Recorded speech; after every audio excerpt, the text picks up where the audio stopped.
Culture has particular resonance this year within Italy's chairmanship of the G20, the premier forum for international economic cooperation.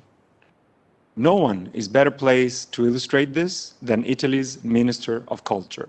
So allow me to introduce, for his welcome address, Minister of Culture of Italy, the Honorable Dario Franceschini. Per troppi anni la cultura è stata marginale nei grandi vertici internazionali, anche per questo l'Italia ha proposto, quando ha guidato il G7, la creazione di un G7 Cultura che si è svolto a Firenze, che ha dato risultati importanti e porrà al centro del G20 i temi della cultura. È importante perché nel mondo della globalizzazione, nelle grandi sfide che ci aspettano, la cultura è un grande strumento di dialogo tra popoli, tra culture, tra religioni, tra civiltà diverse, ed è soprattutto un grande motore per una crescita economica sostenibile e compatibile è quella di cui il mondo ha bisogno nei prossimi anni di sfida, perché questa pandemia che ha attraversato le nostre vite individuali e collettive comporterà grandi cambiamenti. Sarà importante costruire valori, terreni comuni per poterli affrontare e soprattutto per poter dialogare, e la cultura è il terreno migliore per poter costruire questo percorso. Anche per questo abbiamo preparato il G20 che si svolgerà nel luglio a Roma, con degli incontri tematici di cui siete protagonisti sulla protezione del patrimonio culturale e delle calamità naturali, compreso il recupero di quell'idea in cui noi teniamo molto dei caschi blu della cultura, perché la comunità internazionale possa intervenire quando un patrimonio culturale viene danneggiato da calamità naturali o da terrorismo, come è avvenuto in passato, possa intervenire come comunità internazionale. Al contrasto al traffico illecito di beni culturali, ai temi dell'educazione, della formazione, della ricerca, ai temi delle industrie culturali e creative come motore di crescita economica. Il lavoro che voi farete in questi seminari sarà fondamentale, sarà la base su cui poi noi costruiremo le conclusioni all'incontro di Roma del 29 e 30 luglio. Quindi grazie a tutti e buon lavoro.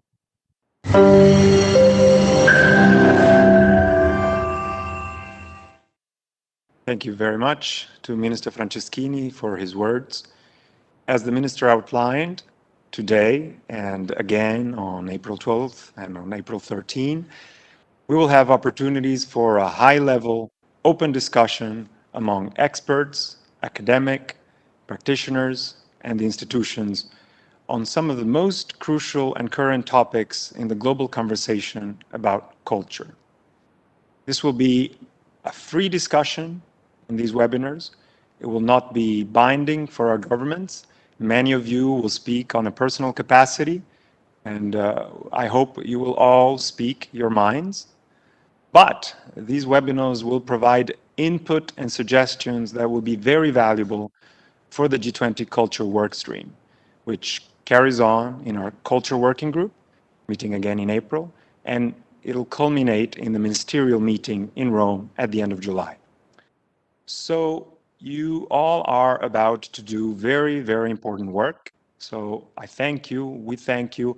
It'll help us frame a vision of culture, which is the basis for dialogue and for regeneration after the pandemic, but also it is a factor for a strong, sustainable, balanced growth. With this, let me kick off the work on today's priority and on today's webinar. We will focus on the protection of cultural heritage and on illicit trafficking. As a brief point of order, we will have now 3 sessions, and at 3:45 p.m. Rome time, the 3 chairs of each session will present their findings. Please, all of you, stick to your assigned timing, and I'm sure this will be a very successful and meaningful conversation. And now, for his opening remarks to this webinar, I have the great pleasure to introduce the commander of the Carabinieri for the protection of cultural heritage, General Roberto Riccardi. The Carabinieri and General Riccardi have done outstanding international work in protecting heritage, and we're very, very proud of them. General, the floor is yours. Good morning, good afternoon, good evening. I thank Minister Dario Franceschini, who strongly wanted this day, diplomatic advisor Paolo Toschi, and the whole staff who worked on this webinar. My special thanks to our distinguished relators for their contributions, and to our precious chairs who will keep the ranks of our debate. Cultural heritage means what our ancestors left to us. May we think of something more sacred than relevant, yet it's brittle and we must protect it. Just like in this context of emergency, we give priority to our parents in the list of people to be vaccinated. In the 16th century, when Rome was in danger for likely attacks, painter Raffaello, who was in charge of antiquities, wrote to Pope Leo X that the guardians of Rome's wretched remains could not complain about their enemies for destruction and looting, because the very men who should defend them left them for prey to ruin and spoliation. Today, we will speak about the illicit trafficking and how to protect our cultural property. It has been the mission of a Carabinieri unit for 52 years. We were born in 1969, and we have recovered so far, thanks to our investigations, our control measures, and to the fundamental tool of our stolen database, more than 3 million cultural goods, including archaeological finds, high-value paintings, and ancient statues. We've chosen for this webinar the title, "The Future Will Give Us Back Our Past." The reason is, we think, protection is getting better, and various elements are helping us to gain this result. I am talking about cooperation between the countries at all levels, international agencies, governments, magistrates, police forces, armed forces. Several and qualified relators in following sessions 1 and 2 will cover these topics. We will lend a special attention to Unite for Heritage, a task force depending on UNESCO, which can take care of cultural property all over the world, where it's put at risk by conflicts or natural disasters. In January 21, we deployed our personnel in Croatia. Last year, we went to Albania and Lebanon. The future will give us back our past. New technologies will be the focus of session 3, with a look at future steps. One is to develop the software of our database in order to conduct an automatic search of stolen works of art on internet, social media, and dark web. We call this project SWORDS. You will hear about it. We will also listen to the voice of new generations through the presence of very young speakers. Things are getting better, as I said, but we can improve. And I wish all next interventions will be a goad in this direction. I hope this will be a nice chance to discuss common problems and to create links and personal contacts, which are the base for any form of cooperation. To me, there is no past or future in art, wrote the painter Pablo Picasso. The art of the Greeks, of the Egyptians, of the great painters who lived in other times is not an art of the past. Perhaps it is more alive today than it ever was. Cultural heritage is what we are, what we come from. It's up to us to decide where we want to go with it. Shukran, gracias, obrigado, shi, merci, danke, arigato, jishukriya, spasiba, jiabonga, inkosi, teshekur, gamsahabnida, terima akazih, grazie. I thank all of you for your attention in advance. Grazie molte, General Riccardi. Thank you very much for your thoughtful comments and insight. It is now time to start with session 1 of our webinar, devoted to international cooperation against crime. In approaching this subject, we could not work without the important voice of UNESCO. So it is a particular pleasure to introduce the Assistant Director General for Culture at UNESCO, personality of great political experience at international and national level in his native land of Chile, Mr. Ernesto Ottone Ramirez. Ernesto, thank you. The floor is yours. Grazie, Paolo. Merci beaucoup. Excellencies, ladies and gentlemen. Well, it's a great honor for me to chair the first session of this webinar called United Against Crime, Intergovernmental, Judicial and Police Cooperation, organized within the framework of the Italian presidency of the G20. As you know, last November, during the Saudi Arabia presidency of the G20, culture and its key contribution to the global economy was put on the agenda of the G20 for the first time. As this year's host country, Italy, is continuing this commitment to culture, today's session will feed into the G20 ministerial debate scheduled later this July. The G20 ministerial debates, alongside events like UNESCO Forum of Ministers of Culture held in 2019 and the Mondial Cult Conference scheduled for 2022, all highlight the growing importance of culture in the intergovernmental discussion.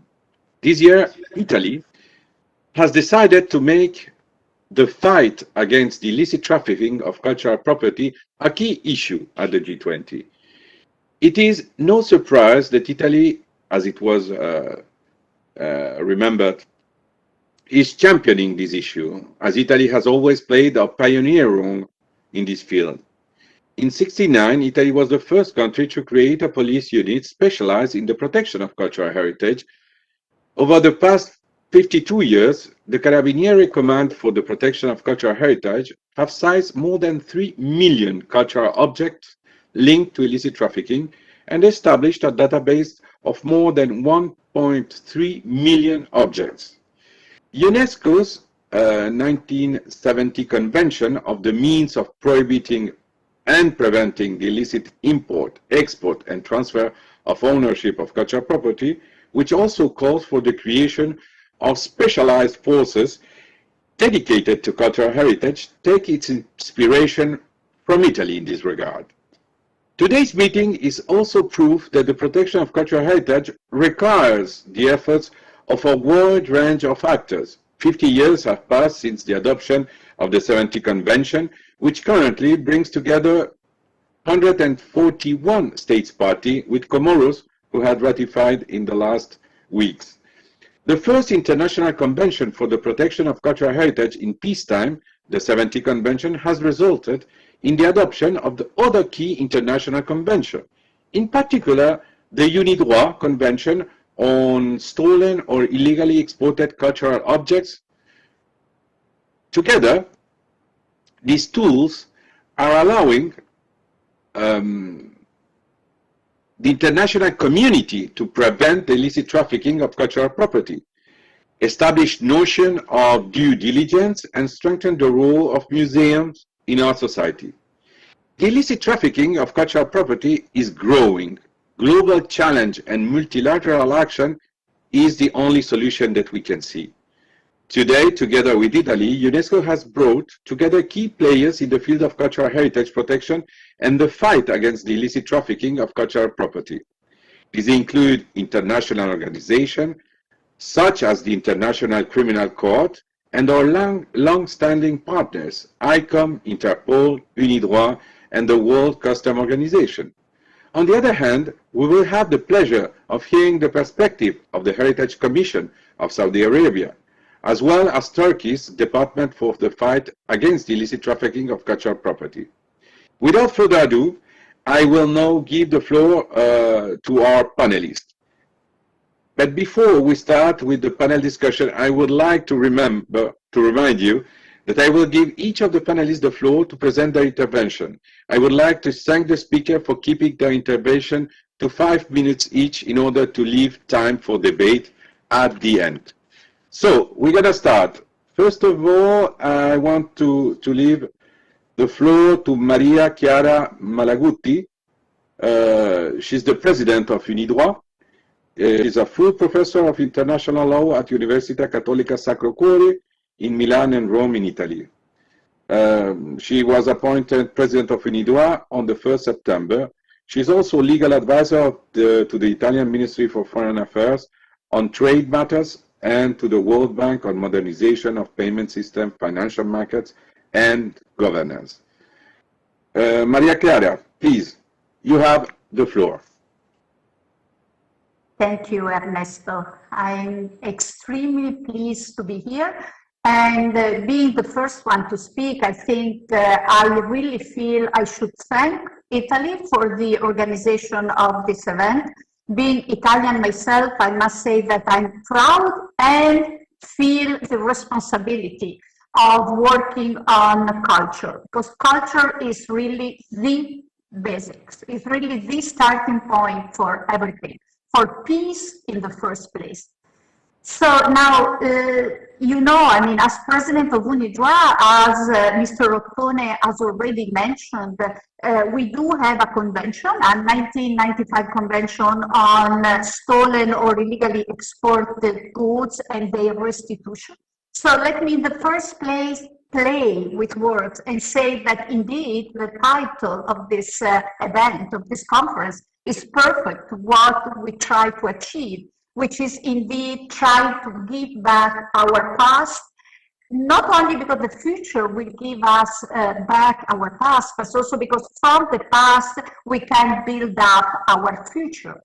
So with also the fact that we are starting with a convention that takes care of private law is, in my understanding, extremely relevant for this kind of event and conference.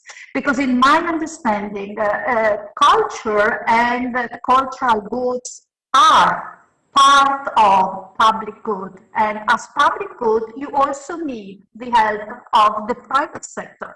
It is the responsibility of everyone, because public and private do coincide when you get to issues of this kind. So we celebrated our 25th anniversary last year of this convention.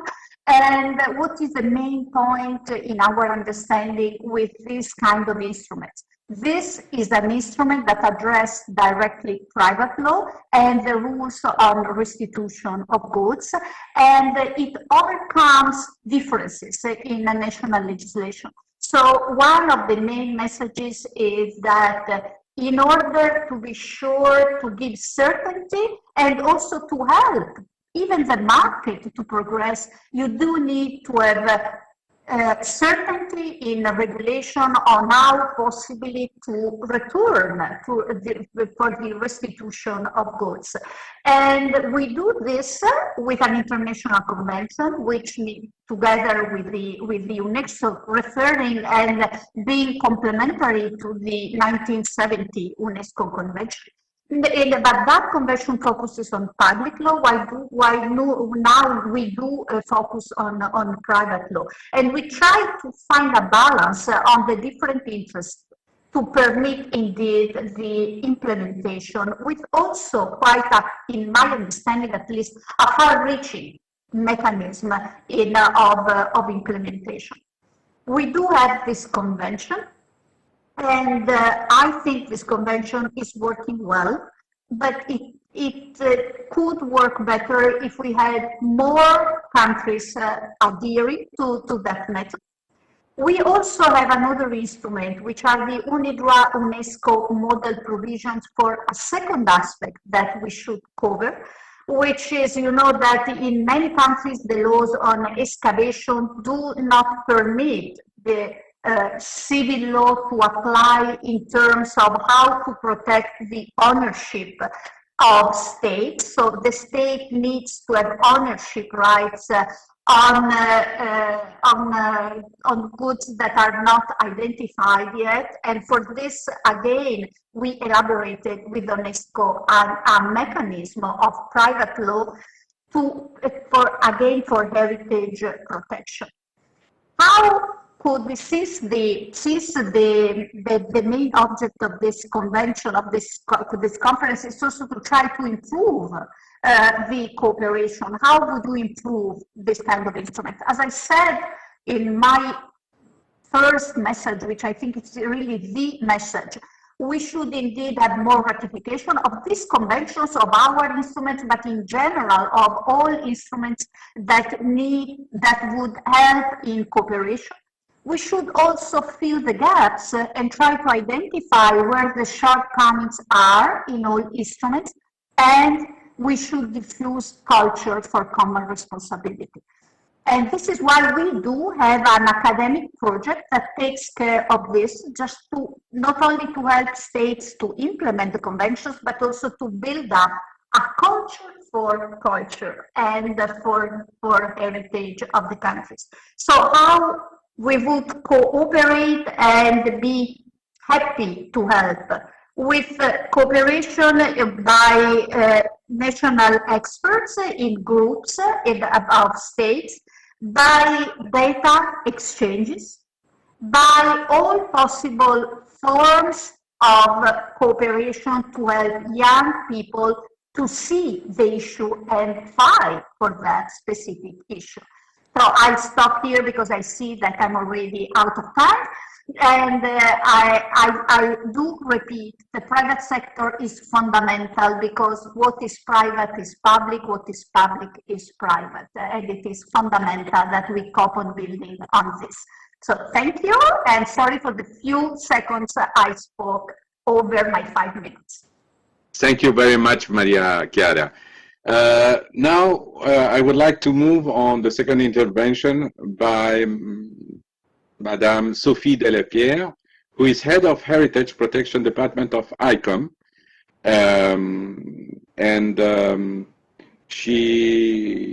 In this position, she leads operational programs, training and awareness raising activities related to the protection of cultural heritage from the museum's perspective. And she has worked also in UNESCO before, so it's a great pleasure to see her again. So I give you the floor for your speech, The Fight Against Illicit Trafficking of Cultural Goods, the International Museum Community Engagement and Icom's Action. Please, you have the floor. Thank you very much. First of all, thank you for your invitation to participate in this webinar. As stressed at the working group meeting in February, the Italian presidency's decision to give priority to the fight against illicit trafficking of cultural property should inspire the international community to inscribe this topic on the political agenda. In the culture sector, one of our objectives is the conservation of cultural heritage for the next generation. If this task represents a challenge for experts, the fight against illicit trafficking is certainly one of the most difficult and complex. Among many global actors, the museum community plays a key role in addressing such challenges. For decades, the International Council of Museums has been working to address the illicit traffic of cultural goods. Icom is a network of nearly 50,000 museum professionals from 140 countries. With the help and knowledge of these dedicated experts, Icom has created effective internationally recognized tools and technical, scientific, and ethical standards. Firstly, I want to highlight the Icom Code of Ethics for Museums, which is recognized by the museum community as the main international standard of museum practice and heritage management. To combat illicit traffic, the code gives clear guidance on ethical acquisition, provenance, documentation, as well as guidance on due diligence to establish the full history of items. Regarding documentation, it is acknowledged that a standardized procedure to describe collections of cultural objects is a vital preventive protection measure. This is the aim of Object ID. When objects have been documented, they can be easily registered in an inventory or even a police database, such as the Interpol Stolen Works of Art database. This is why a standardization like Object ID can also help to recover lost or stolen objects. Where cultural objects are at risk or in demand on the art market, it is important to help law enforcement agencies and the public identify such vulnerable cultural heritage. This is the aim of the Icom Red List. For 20 years, these red lists have raised awareness in illicit traffic, and they help identifying objects that are protected in their country of origin and unlawfully crossing borders or illegally sold online. The last major achievement I will present today is the International Observatory on Illicit Traffic in Cultural Goods. This innovative online tool serves as an information data bank, gathering thousands of resources on illicit traffic and the means to fight it. The major objectives of this permanent cooperative platform are to improve monitoring methods, data gathering, and scientific research, and to foster the exchange of good practices. It also plays an important role in raising awareness about this traffic. Each of these Icom tools complement each other, and they interact with other initiatives developed by our partner to fight the illicit traffic of cultural goods. The key word to combat illicit traffic is cooperation. We need more and more global cooperation at international and national levels. The very first step to develop such cooperation commences with the ratification of the UNESCO 1970 Convention and the UNIDROIT 1995 Convention. And Icom continuously encourages this. Only through their implementation, thanks to effective cooperation with museums and law enforcement agencies such as the World Customs Organization and Interpol, as well as specialized national units and services, can we contribute to protecting and conserving our shared cultural heritage. Icom is committed to the fight against illicit trafficking in cultural property and will continue to deploy the necessary efforts to encourage the ethical circulation of cultural objects. Thank you for your attention. Thank you so much, Sophie. Now I would like to move to the third intervention by Filippo Spezia, the national member for Italy at Eurojust. Mr. Spezia was appointed national member for Italy in January 2016. He was elected as one of the two vice presidents of Eurojust in December 2017. He began his legal career in 1991 as a public prosecutor and was appointed anti-mafia public prosecutor in 2003. He has been working in the Italian Justice Superior Council as a member of the scientific committee dealing with judicial training for judges and prosecutors. Mr. Filippo Spezia, you have the floor. Thank you very much, Mr. Chair. I hope that you can hear me. Thank you. It's really a privilege and an honor for me to be here with you all to share also the Eurojust experience in the field. First of all, I would like to thank the G20 presidency and the Minister Dario Franceschini for inviting also Eurojust to this important event. Because the previous speakers already mentioned some key concepts. First of all, the worldwide cooperation. I think that it's also worth mentioning the role that Eurojust, the European Agency for the Criminal Justice Cooperation, is playing in this specific field. I'm also proud to inform you that we managed to shape and to create a special expertise in this field, because we can account in the last 2 years of activity, more than 30 cases concerning illegal trafficking of cultural goods. One of them was really important, was also included in my annual report. It concerned the recovery of important books of which account the first edition of the books of Galileo Galilei and Isaac Newton.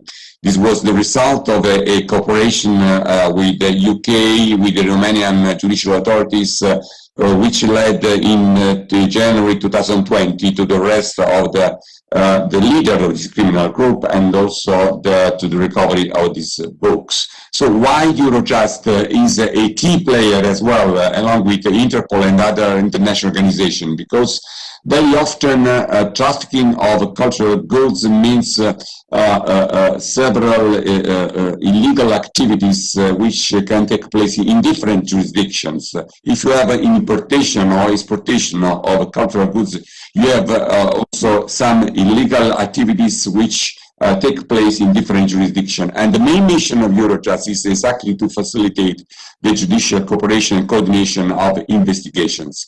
We can use nowadays some more efficient legal tools in the field of acquisition of evidence, such as the European Investigation Order, which has replaced the old traditional tool like the letter of request. And in the field of recovery, we can now use the new regulation, the 8005/2018, the regulation for freezing and confiscation of order, which is based on the principle of mutual recognition. Also, taking into account the experience of Italian Carabinieri, we can say that these tools now, especially in the field of evidence, can facilitate the process. We have a clear deadlines in order to gather evidence and to complete the investigation. But we cannot hide some problems that still exist in this field, especially in relation to the recovery of a piece of art, the recovery of cultural goods.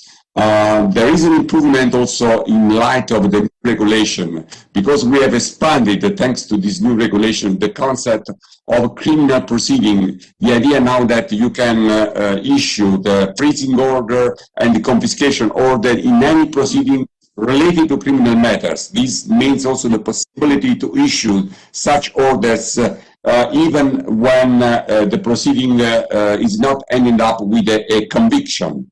And this is very important for the case where the investigation is concluded because the perpetrators remain unknown. But we are not really completely satisfied. There are still many problems, many challenges, especially when it comes to the situation of third parties affected by these freezing and confiscation orders, especially when it comes to the recovery. We cannot deny the relevance at worldwide level of the United Convention against Organized Crime, the Palermo Convention, which is really the most important international instruments. But this convention, in order to be applied, required the transnationality of the crime and involvement of criminal groups. Therefore, we'll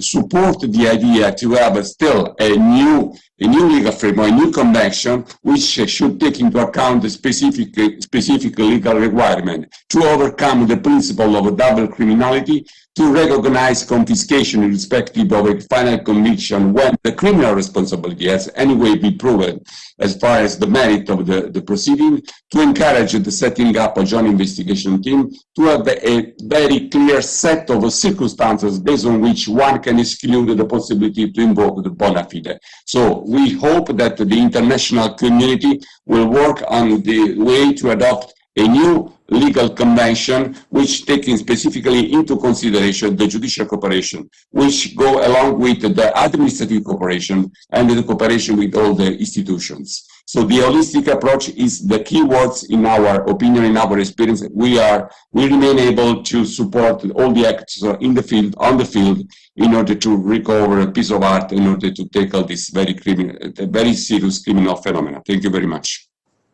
Thank you so much for your words, Mr. Spiezio. And we are agree, without judicial compound in everything that we are doing, there is something that is missing. So it's so important that that we see that there is new action on this field. Okay, now I would like to move on the fourth intervention for this panel. A good friend of UNESCO, Corrado Catesi. It's always a pleasure to see you.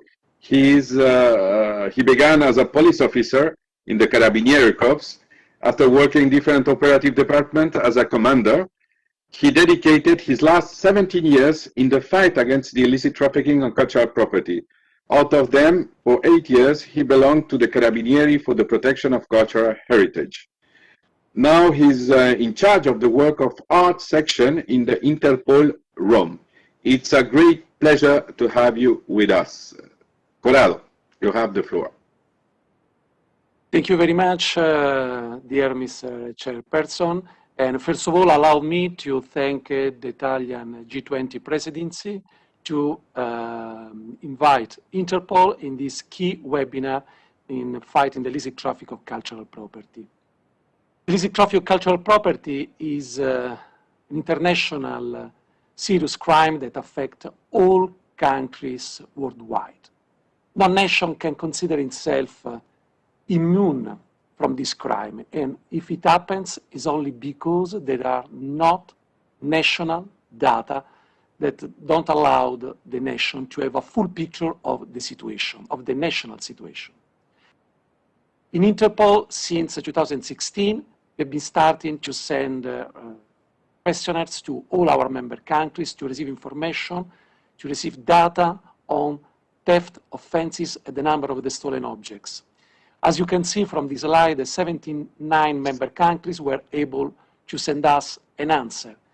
From this answer, in 2019, we had more than 12,700 thefts, and out of them, more than 56,000 items were stolen in only 1 year, and more than 1 million of items were stolen.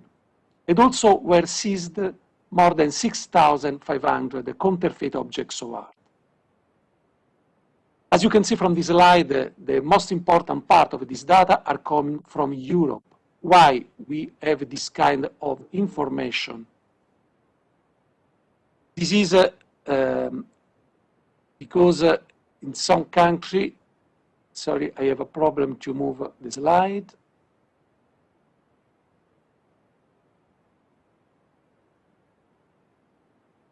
Here you are.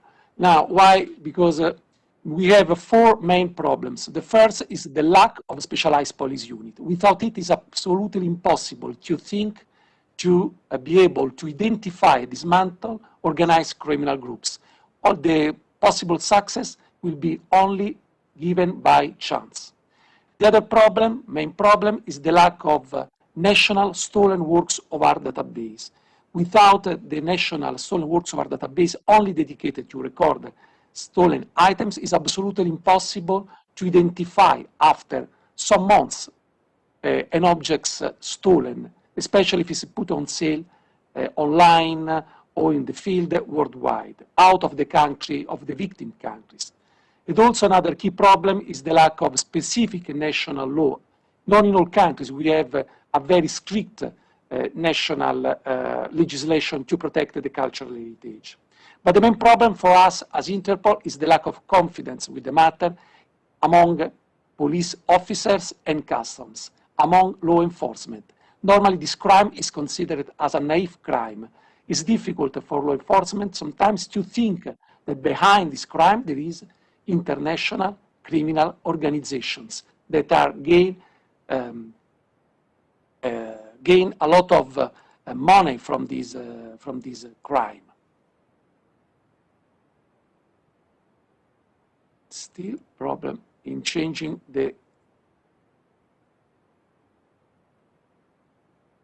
I apologize. All right. For this reason, we are pushing, we are encouraging all our member countries to set up a specialized police unit. The specialized police unit, as you can see, can improve the coordination among national and international organizations, will allow police to increase the ability to identify the link between the criminal network and also the user routes. It also will support and will give the possibility also to identify and to stop the criminal organization involved in the illicit traffic of counterfeit objects of art. This situation to set up a specialized police unit is not only important for Interpol, absolutely. This is also one of the main encouragement, one of the main advice given also from, I apologize again, the slide doesn't work properly, the PowerPoint. Anyway, the best important things I will tell without the support of the slide. One, the importance to have the specialized police unit is also remembered by the UNESCO Convention 1970 in the Article 5. In the Article 17 of the United Nations Security Council Resolution 2347 of 2017, and in the United Nations General Assembly Resolution 73 of 2018, where all member countries are encouraged to set up a specialized police unit with a national stolen works of art database connected with the Interpol one. This is the only way, this is the only real way to fight the illicit traffic of cultural property. Thank you very much for giving Interpol the floor. Thank you so much. Yes, and as you said, it's very important, and it's one of the recommendations to have these specialized agencies in each of the countries who has ratified the convention. Well, after hearing the first 4 interventions, I would like to move on the second part of this first session about case studies. As with the first panel, I would like to thank the speaker for keeping their answer to 5 minutes so that we can have some question and answer at the end of this first session. So the first intervention is by Monsieur Gilles Dutertre, who's senior trial lawyer, Office of the Prosecutor, International Criminal Court. Monsieur Gilles Dutertre served as a prosecutor, trial lawyer, and subsequently as a sentence enforcement judge in France. He was from 2002 to 2005 posted to the Human Rights Department of the Legal Affairs Division of the Ministry of Foreign Affairs in Paris, where he served as co-agent of the French government before the European Court of Human Rights. Please, you have the floor, Monsieur Gilles Dutertre. Thank you, Mr. Chairman. I'm very pleased to be with you today, and I want to thank the G20 Italian presidency for inviting the Office of the Prosecutor of the International Criminal Court to such an important meeting. I truly believe that such working sessions are the most useful to share information and practical ideas, including on how to remind everyone of the law in that field and eventually sanction perpetrators, which in turn goes back to deterrence. And I will give you concrete examples of the continuous effort done by the ICC in that regard, including in cooperation with UNESCO, and you will see why. As you will remember, in 2012, when the north of Mali fell into the hands of jihadist groups such as Al-Qaeda in the Islamic Maghreb and its affiliate Ansar-Din, Mali and many around the world were shocked by the brutality and cruelty to which the civilian populations were subjected to, and particularly in the cities of Timbuktu, Gao, and Kidal. And as this group took control of the territory in the north of Mali, they imposed their rules over the cities in accordance with their religious interpretations and views. In this context, in the city of Timbuktu, the occupying group, Icom and Ansar-Din, decided to attack systematically and destroy all the mausoleums of Muslim saints, which were buildings protected by the international law and particularly in this case by the Rome Statute, the founding instrument of the International Criminal Court. In total, around 10 buildings were attacked, and including the ancient door of the old mosque Sidi Yahya. All of these buildings were the symbols of the glorious role of Timbuktu in history.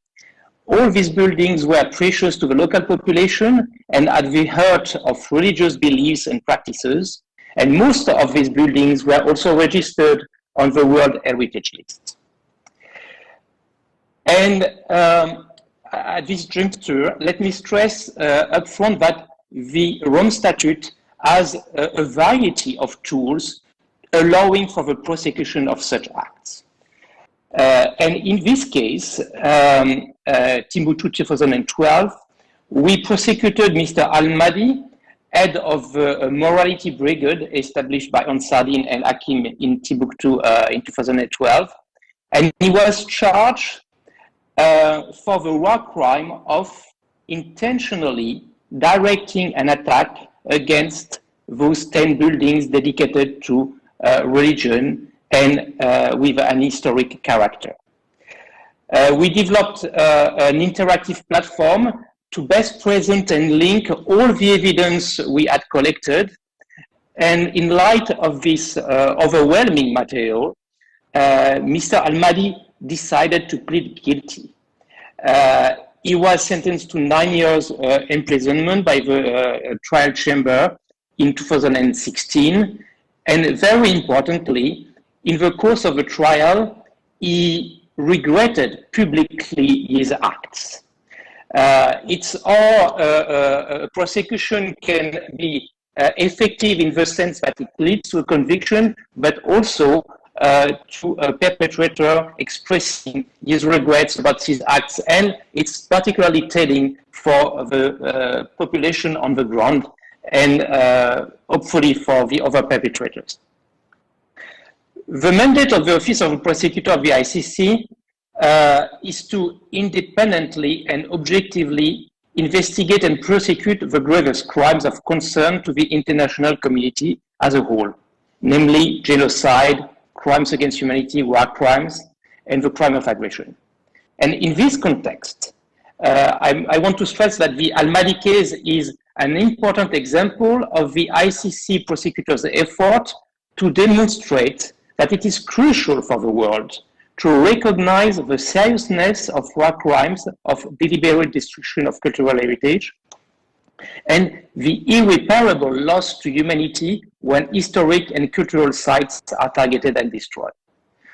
Hopefully, in this case, UNESCO developed lots of efforts and these buildings were rebuilt to the satisfaction of the population.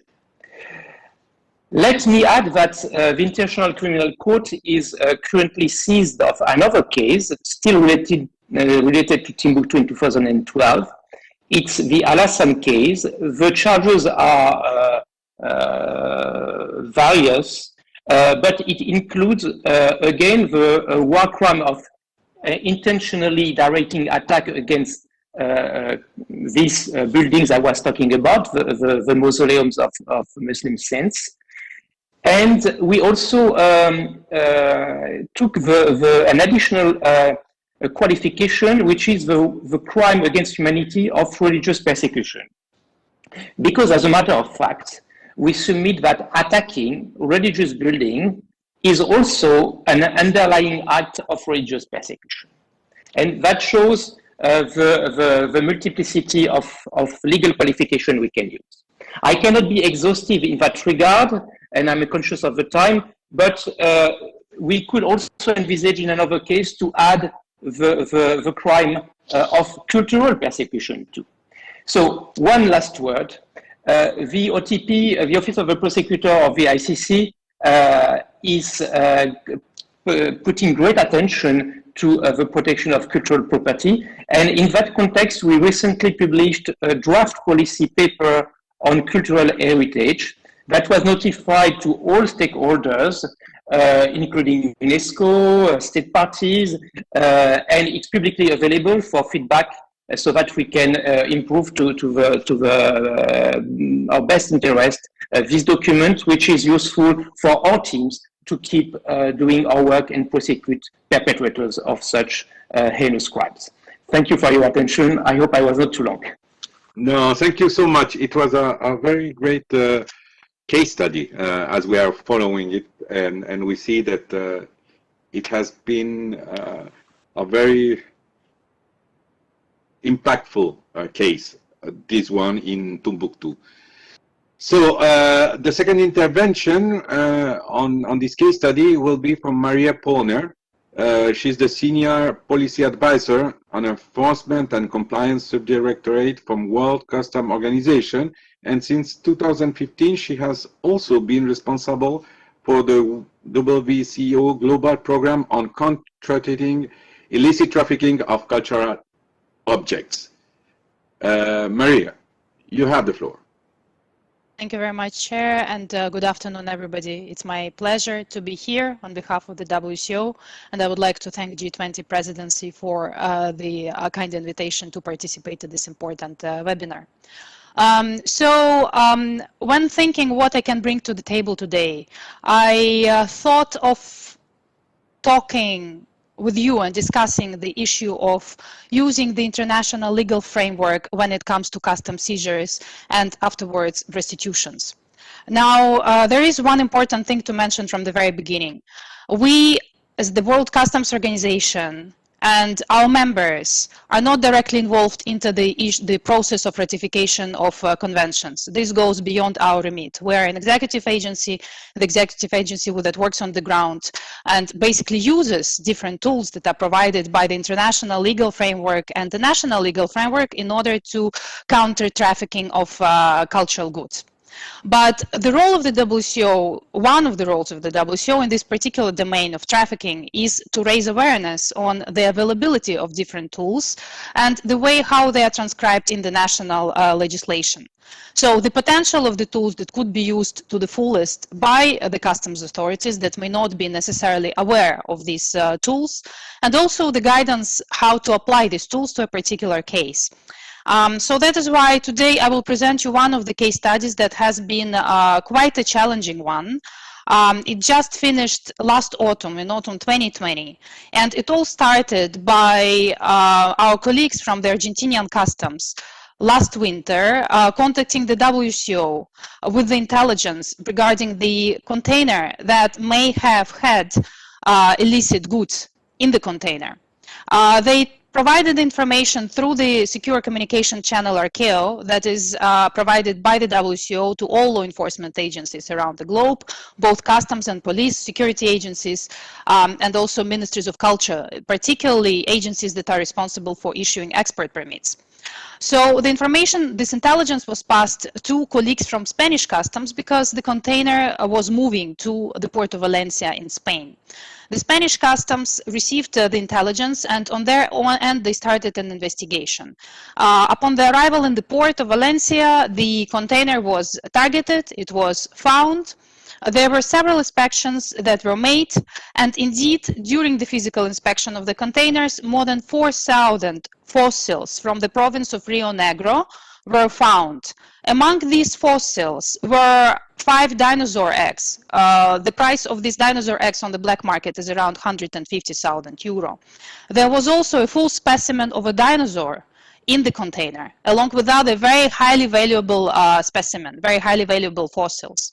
Of course, there were a number of legal questions that had to be dealt with by the Spanish colleagues, who, by the way, codenamed this Operation Corsair, since we have to deal with the sea and the pirates, right, to some extent. So that was their interpretation. They had to work hand in hand with the colleagues from the police who took over the investigation, and also involve, of course, the experts from the National Museum who was there to identify those specimens and find out whether indeed they are from Argentina or from elsewhere. And of course, I also have to mention that it didn't really help that all this has been going on during the COVID-19 crisis. So even getting to the container and organizing a physical inspection was a mission impossible, because of the lockdown, the Spanish authorities could not really even reach anything in the port, not mentioning bringing an expert from the museum in order to identify those goods. There was a channel of communication that was opened between the Argentinian and Spanish authorities. And just to tell you, there were more than 10 agencies involved into this case, including customs from both sides of the globe, the police, the NCBs of Interpol in both countries, the Ministry of Culture of Spain, the national museums, the museum in Valencia and also the museum in Argentina, the WCO, Interpol, etc. So it became really also a complex mission to coordinate all these agencies. But indeed, when the seizure was secured, there was the next question. So how do we restitute the objects? Based on what are we going to restitute them? And of course, here there were three important points. The first one, the bilateral convention on restitution of cultural property. Second, of course, is the 1970 UNESCO convention. And the third one is the UNIDROIT convention, because luckily both countries are signatories of the UNIDROIT convention. And since UNIDROIT convention has a direct action and doesn't have to be transcribed into the national legislation, that was really a very strong point of in this particular case. So currently the repatriation is awaiting. The repatriation will happen upon the authorization of the competent judicial authority, but the press release was issued, the seizure was made, and despite all the challenges that we had in order to coordinate the work of more than 10 agencies in this particular case that stemmed from intelligence issued by Argentina, it was successfully concluded. So there are several takeaways from here. First, know your legislation. Second, cooperation is critical. Use the channels that are available for you. In this particular case, it was the WCO channel, but there exists also Interpol channel, etc.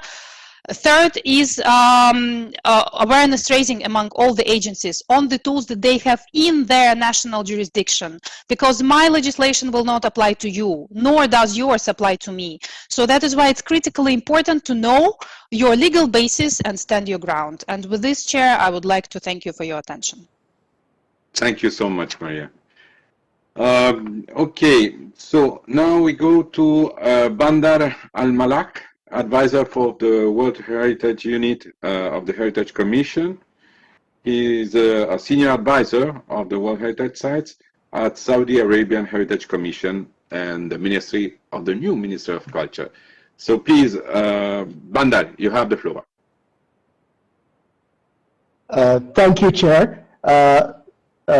Just a moment, I just would like to adjust my camera. I hope that it's working now.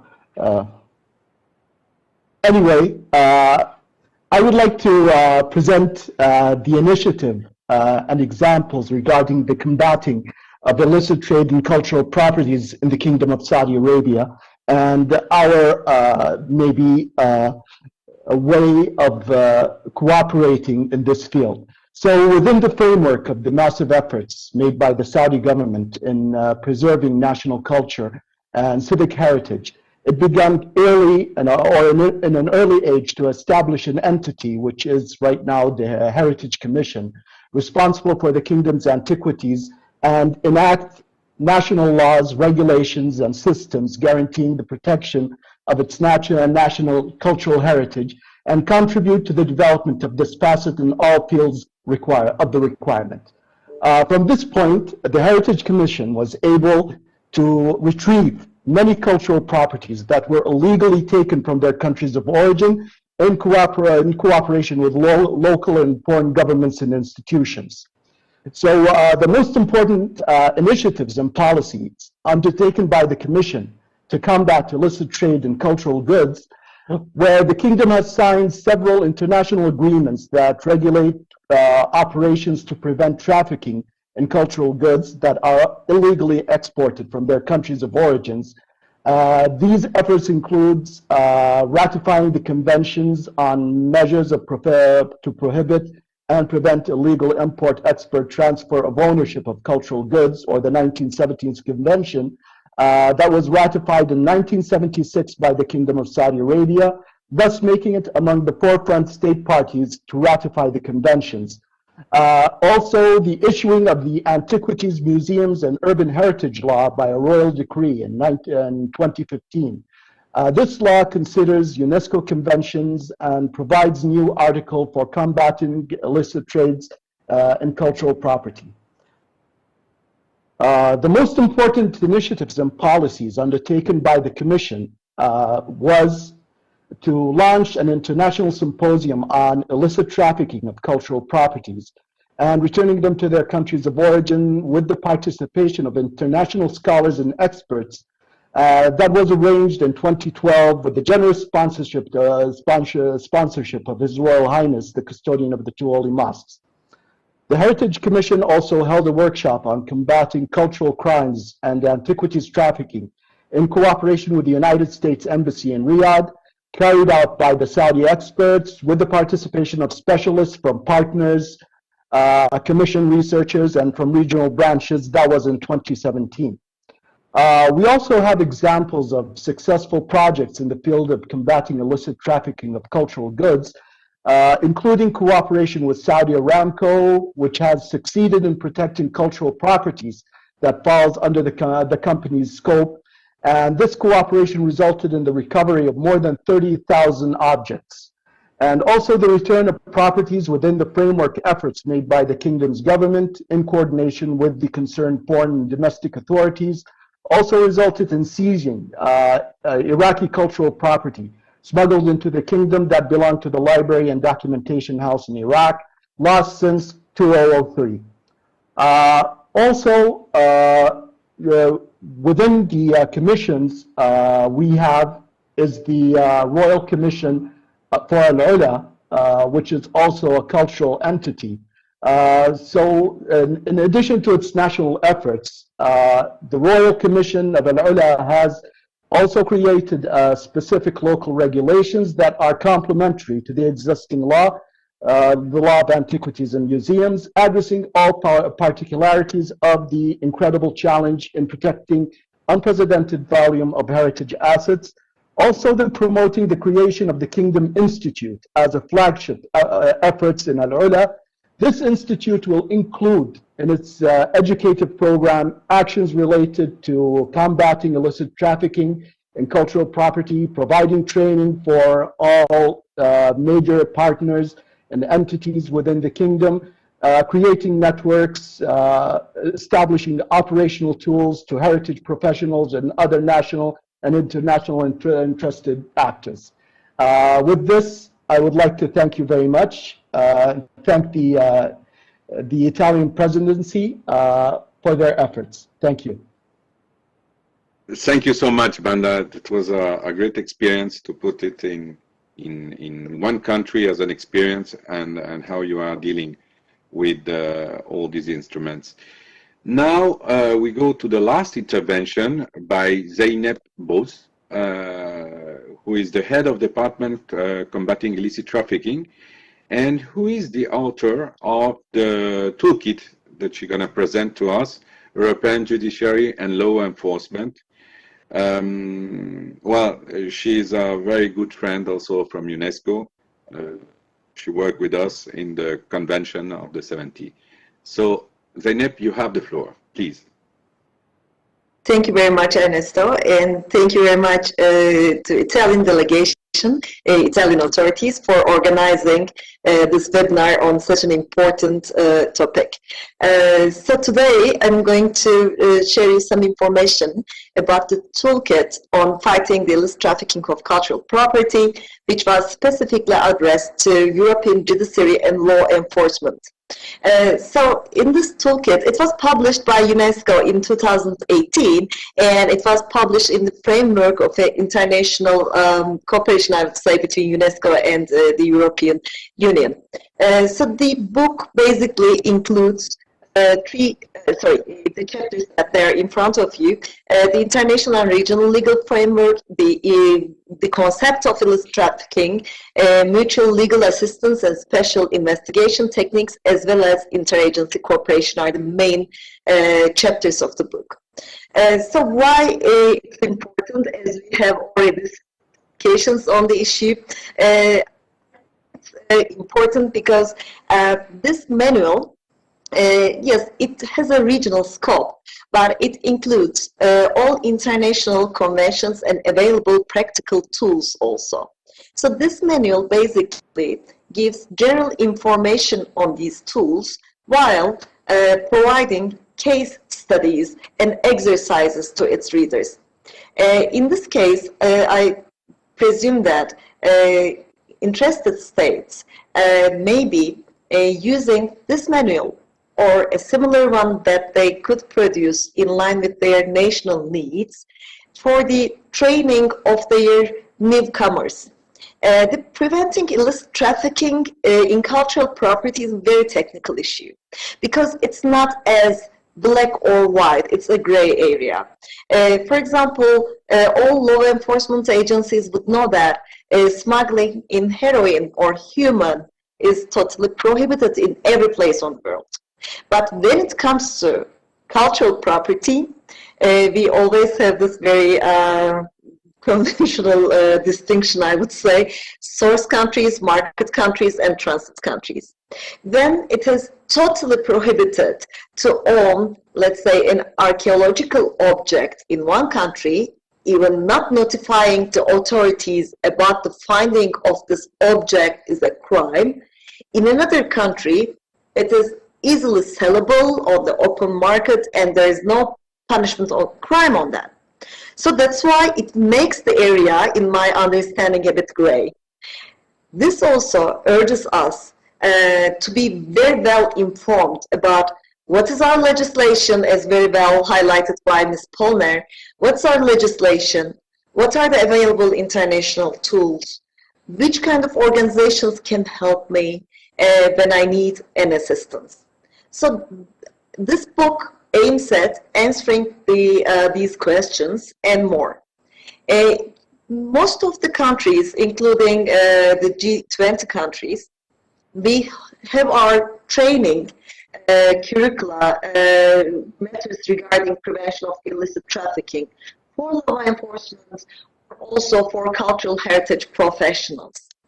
However, the natural flow of life, as you would imagine, makes these trainings a bit unpermanently set in minds. So people may forget what was taught to them during that they learned from conferences or symposiums or short training periods. So that's why having a manual at the national level could be also a very good way to make sure that all actors at the national level, be it law enforcement authorities, be it cultural heritage professionals, or be it general public, having a toolkit like that would be very handy in this regard, I believe.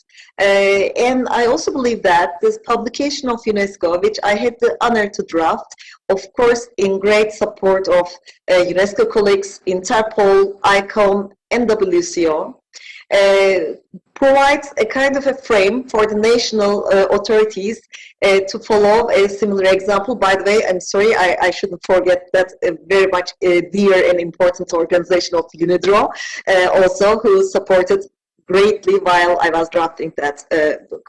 So I thank you very much for your patience and nice, kind attention. Thank you. Thank you so much, Zeynep. So as you have seen, thank you to all of you for these concrete and inspiring case studies and examples that have allowed us to see the issue of the protection of cultural heritage and the fight against illicit trafficking in cultural property from a very operational point of view. Now we will move. I know that we are running out of time, but on the short question and answer session, we have been receiving some questions, and I will. We have selected two of them. One is destined to Corrado Catesi, but if somebody else wants to introduce something. The question is, regarding international cooperation, is there any way to impose some kind of sanction when a country does not respect the principle of reciprocity? Corrado, if you want to answer, or somebody else. Thank you very much for the question. And unfortunately, it's not possible to, right now, there are not international legislation that are allowed to do it.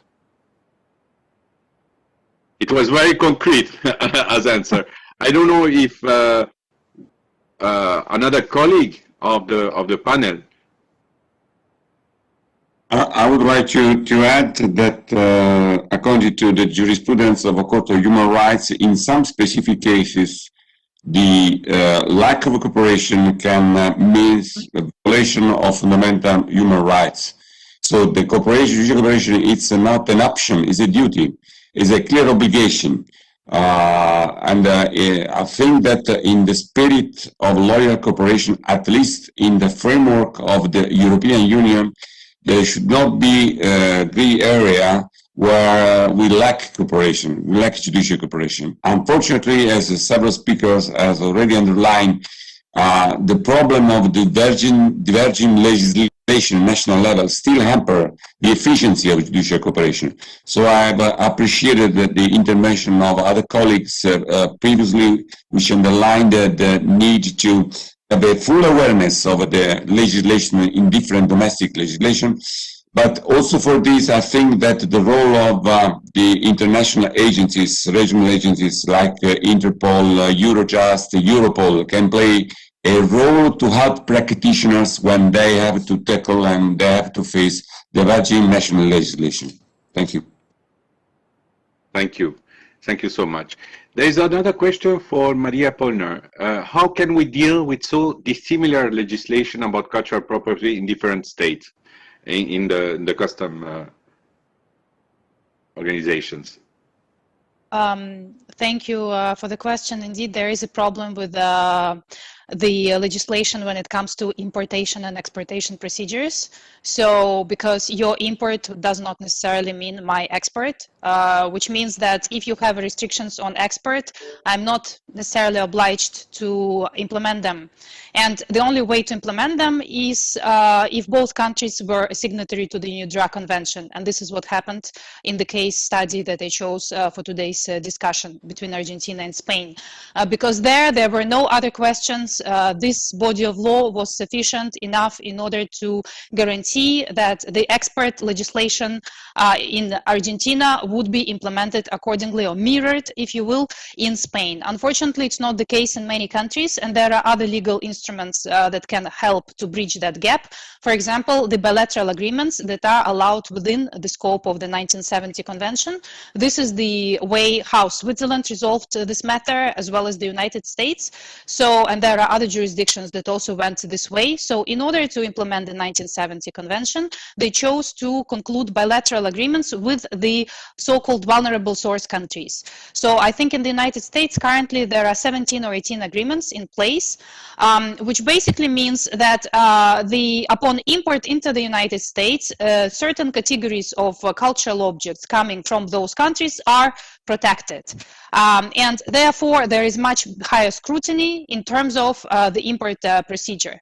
But of course, it leaves a huge gap when it comes to other objects from other countries that are not covered by those bilateral agreements. So definitely there is scope for improvement. Now, of course, if your country is neither bound by the 1970 convention that would be transcribed accordingly into your legislation, nor is a party of to the UNIDROIT Convention, there is certainly another important gap. The third instrument that could be also efficient and is efficient to a certain extent is, of course, the mechanism of sanctions through the United Nations Security Council. So we've seen that with the Iraqi and Syrian cultural goods. So once the universal embargo on the movement and transfer of these cultural goods was applied, as per the resolution 2199, that basically means that these sanctions must be implemented by all members of the United Nations. And for customs, of course, this is very critical, and that is why the Secretary General of the WCO immediately informed all heads of customs around the globe about this new embargo, which needs to be, of course, monitored, implemented, and reported to the United Nations Security Council. But of course, this is an emergency mechanism. We cannot use this mechanism on the daily basis for the protection of cultural goods around the world. So yes, we have this type of patchwork of different legislative tools, but there is definitely a lot of work that needs to be done in order to bridge the legislation between the countries of origin and the countries of import import, but as well as the countries of export and countries of import, because we basically have three players here: source countries, export countries, and import countries. By the way, 4, because there are also transit countries here. So when you look at the global supply chain, things become much more complicated. And of course, in order to apply the legislation of a certain country, it becomes very difficult. Just one more second of your time that I want to take. The new EU regulation on the import of cultural goods that has just come into force, which will basically be a huge headache for the EU customs administrations. Because the import regulation, the fact that it is there doesn't necessarily mean that it's very clear-cut. So it touches upon the matter of the export countries, but as we know, the export countries are not necessarily source countries. So therefore, you could imagine a situation, and this is a real-time situation that we see literally on the daily basis, where the cultural goods are brought to the third country, so from the source country to the third country, and then they enter the market of the European Union from the third country. But the third country says, well, me as an exporting authority, I have no problem with that, so it can be let go. And of course, the European Union would then say, well, for us, it's not a problem since it's not a problem for the exporting country. Now, as you know, the devil is in the detail. And here the detail is the export country is not a source country. And therefore, of course, there is this gap that needs to be addressed. Thank you. That is why we need collaboration around every institution. It's the only way that it works. So the last question, because now we have to wrap up. To Monsieur Dutrert, in welcoming the approach of the prosecutor in the Al-Hassan case, why the crime against humanity charge was not possible in the Al-Mahdi case? Thank you. Monsieur Dutrert, est-ce que vous avez une réponse? Voilà, j'essaie de jongler avec... écoutez, là, it all depends on constraints that the prosecution is facing at a point in time.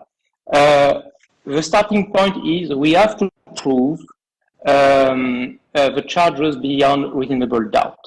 To that effect, we need evidence. This evidence can be documentary evidence, written documents, videos, but it can be also witness evidence, people who come to testify. We charge the war crime of directing attack against historic monuments and monuments dedicated to religions. It was fast for us to prove the existence of an armed conflict, therefore the overall context for war crimes, and we could prove with all the videos that this war crime was committed. If we had wanted to go straight to the crimes against humanity, we would have to show in the first place that there was a widespread and systematic attack against the population. This requires a lot of witnesses to come and prove that, and that means a lot of security issues for a lot of witnesses. I must stress that we had a shot, focused, precise on this war crime, and it allowed us to do a very fast, successful trial. In 1 year, he was arrested and convicted. And because we had the evidence, because he realized probably that it was clear he had committed, and we could give satisfaction to the people on the local population by rendering justice in an effective and short way. Coming with the additional charge would have been much longer at the time and would have forced us to expose a lot of people to a high risk of revenge by armed groups. In the subsequent case, it's a different approach. We have a various of charge going beyond the attack on cultural property. We have charges of rape, sexual slavery, and it's a mixture of crimes against humanity and war crimes. So in that context, we did add the crime against humanity of religious persecution to the extent it goes to the mausoleums, because we were also covering other crimes against humanity, and we had to bring all the witnesses to prove it. So in this different context, we went for it. So it depends on the moment you prosecute, the risks you are facing, the logistic, many factors that you cannot summarize in one sentence and go beyond what I just said. It's just a simplification of it, but that's mainly it. Sometimes you have a short focus shot, sometimes you go wider to address the entire spectrum of criminality. Thank you so much. So, well, thank you for all these answers and for our panelists. I would like to thank all the panelists for their participation today and for sharing their different perspectives. You each highlighted the importance of harmonizing national laws, ratifying international conventions, and also the need to strengthen the exchange of information in order to adapt our legal system to new challenges that are coming. This effort requires close cooperation between intergovernmental organizations and judicial and police actors. More work still remains in this area, we know very well. Indeed, in this regard, some of you, for example, have stressed that culture and cultural goods are public goods that are at the same time related to the private sector too. The fact that the public and private sector coincides make it particularly difficult to protect them. However, it's our profound conviction that it is the responsibility of everyone to protect cultural property. So we need more dialogue and awareness raising also towards the young generation. That is why I remember, I want to recall you that we are continuing in UNESCO to share the campaign that we launched at the end of last year for the anniversary of the 70th Convention, that is continuing with our member states to be bring to the audiences. Another point that was raised by different interventions was the importance to enhance specialized tools and to increase data exchange and international cooperation by creating, for example, networks of professionals that can create efficient tools and standards, or by enhancing judicial cooperation. This is absolutely key to create an efficient network able to fight against the illicit trafficking of cultural property. Finally, and at the same time, it would also like to stress the importance for the international community that the destruction of cultural heritage is more and more seen as a crime against humanity, as acted by the important resolution 2347 by the UN Security Council. This is, I think, a very efficient deterrent. As you know, during this year, the Minister of Culture of G20 will meet and make a joint declaration. For the first time, they will have the opportunity to include some of these issues regarding the fight against illicit trafficking of cultural property that we have discussed today. This is a unique opportunity whose historic significance we wish to underline. So to conclude, I will once again like to thank the organizer of this webinar, and in particular for the choice of this theme. Thank you again to all the panelists for their important contribution, and for all the others who are looking or hearing what we have to tell to these webinars. Thank you so much. Thank you.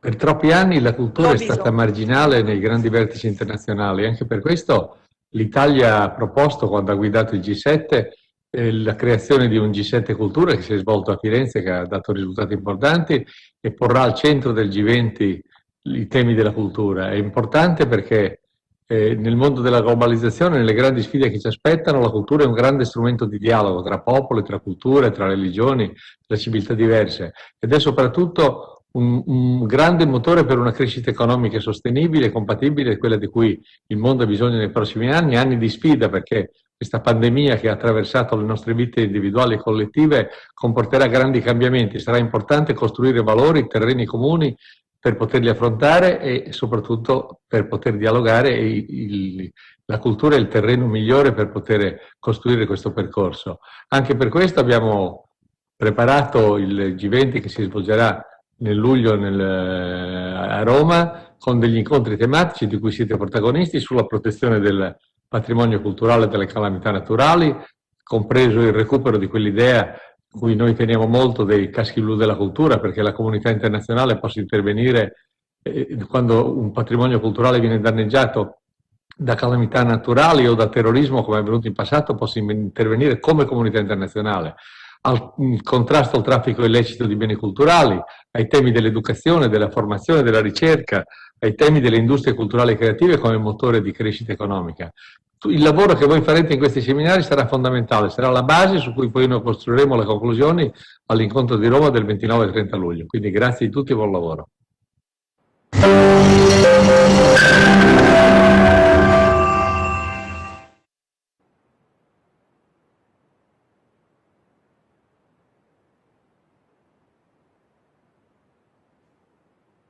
So, as you have seen, we have sent again the video of the Honorable Minister Dario Franceschini, Minister of Culture of the Italian Republic, because unfortunately this morning there was a technical issue, so we apologize for that.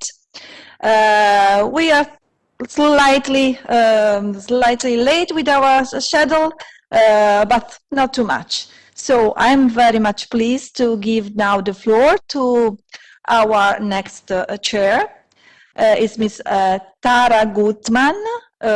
She's a legal advocate with over 20 years of experience in the corporate, international, and NGO sectors.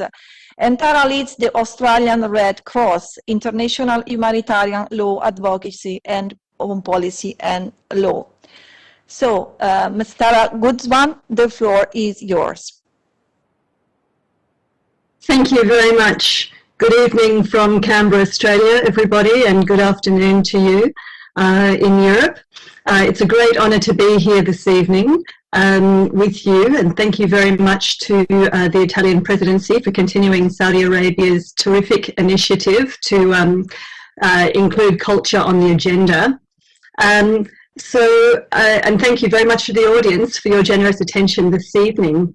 So session 2, which we will launch now, is about how civilian, military and police cooperation can work to ensure that the treasures of the past will be known into the future.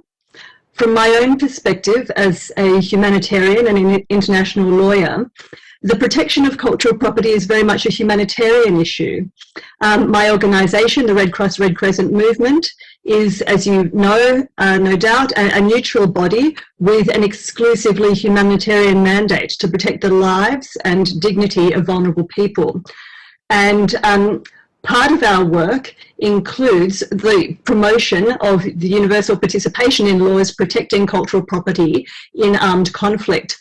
So whether vulnerable people are in situations of armed conflict, emergency, natural disasters, pandemics or climate change, we focus on protecting their lives and their dignity. And increasingly, we as humanitarians are aware that inherent in human dignity is our right and our ability to know and experience our culture and that of others. And in practice, in order to protect human life and dignity, we collaborate. And we collaborate with police, with military, with non-state armed groups, with governments, with educators, with social workers, with journalists, with civil society actors and others. And I'm suggesting that our theme here today is about creating similar legal structures and practical interagency mechanisms which are sorely needed to be enhanced to protect cultural property. So in this vein, for example, the Red Cross Red Crescent has, through our agency that leads in armed conflict, the International Committee of the Red Cross, we've entered into MOUs with UNESCO and also with Blue Shield to commit to cooperation and awareness raising and potentially sharing information on cultural property, which has the potential in the future to result in collaboration in the field, because of course Red Cross is already in the field when disasters happen or when conflicts are taking place. So this is an optimistic goal that we hope to work towards. Our panel tonight is going to continue to explore what types of collaboration might look like at the global and the national level. And this will be followed by various models created in G20 member countries that will be presented in a series of case studies that illustrate the emerging practice and best practice in collaborative initiatives. And so without further ado, I'd like to turn to our first speaker. In the interest of keeping everybody's time efficient, I'm not going to read the biographies. I'm just going to introduce the speakers. You have detailed biographies in your notes. So I'm going to turn now to our first speaker. Please familiarize yourself with his extensive biography in your program. It brings me very great delight to introduce and welcome Mr. Lazare Elandou Asomo, the Director for Culture and Emergencies at UNESCO. I have been a great fan of his on LinkedIn for many years, but we've never met before. I encourage others also to follow him on LinkedIn, where he posts the most interesting cultural property news you can find, after Corrado Cortesi, who is also a brilliant LinkedIn communicator. We're extremely lucky to hear from him today, as there are a few people more qualified to discuss the role of culture in emergency situations and to explain the key developments and opportunities for strengthened intersectional collaboration. So thank you very much. The floor is yours. Thank you very much, Tara, for this introduction. And, I'm not going to do it, but I think I will move directly to my to what I wanted to say. I don't know if the host can share my PowerPoint, but if not, I will do what we can't do. I just made a very small PowerPoint because image sometimes also speak, and you said it rightly at the beginning, you know, but we have to say it again. Culture brings people together, and thus it underpins social cohesion, peace, and security. And I think if we don't say that, we will not understand why, in fact, you know, the past 2 decades, we have witnessed a growing instrumentalization of culture for divisive purposes, resulting into, I would say, being brought to the front lines of conflict. And this negative exploitation of culture has not only contributed to more protracted crisis and relapses into conflict, but also the denial of human rights, including cultural. And it responds to this increase in deliberate attacks on culture over the past 2 decades, coupled with the increasing impacts of natural and human hazard. UNESCO has built significant operational experience and knowledge in safeguarding culture in emergencies, and this includes the setting up of a robust institutional architecture. This architecture was not built overnight, of course, but has gradually evolved over the years as a result of some of the key policies developed, and which can be summarized as follows. For instance, during the 1950s and 70s, we had the adoption of key conventions: the 1954 Convention, the 1970 Convention, and the 1972 Convention. In the 80s, there was a recognition of culture in conflict resolution, and I think the case of Monster Bridge in the World Heritage List has shown the first time in modern conflict resolution that culture was recognized as a fundamental component for sustainable peace. And in the early 2000s up to now, there has been an escalation in attacks against culture which have nourished UNESCO's reflection on the consequence of these attacks on communities. And we can see it, we have seen it with the Buddha Banyan, the mausoleums in Timbuktu. Gilles Dutet was speaking about it in the first panel, but also the attacks on culture in Iraq, in Libya, in Syria, and the Yemen. And as a result of this event, a number of important initiatives have been done.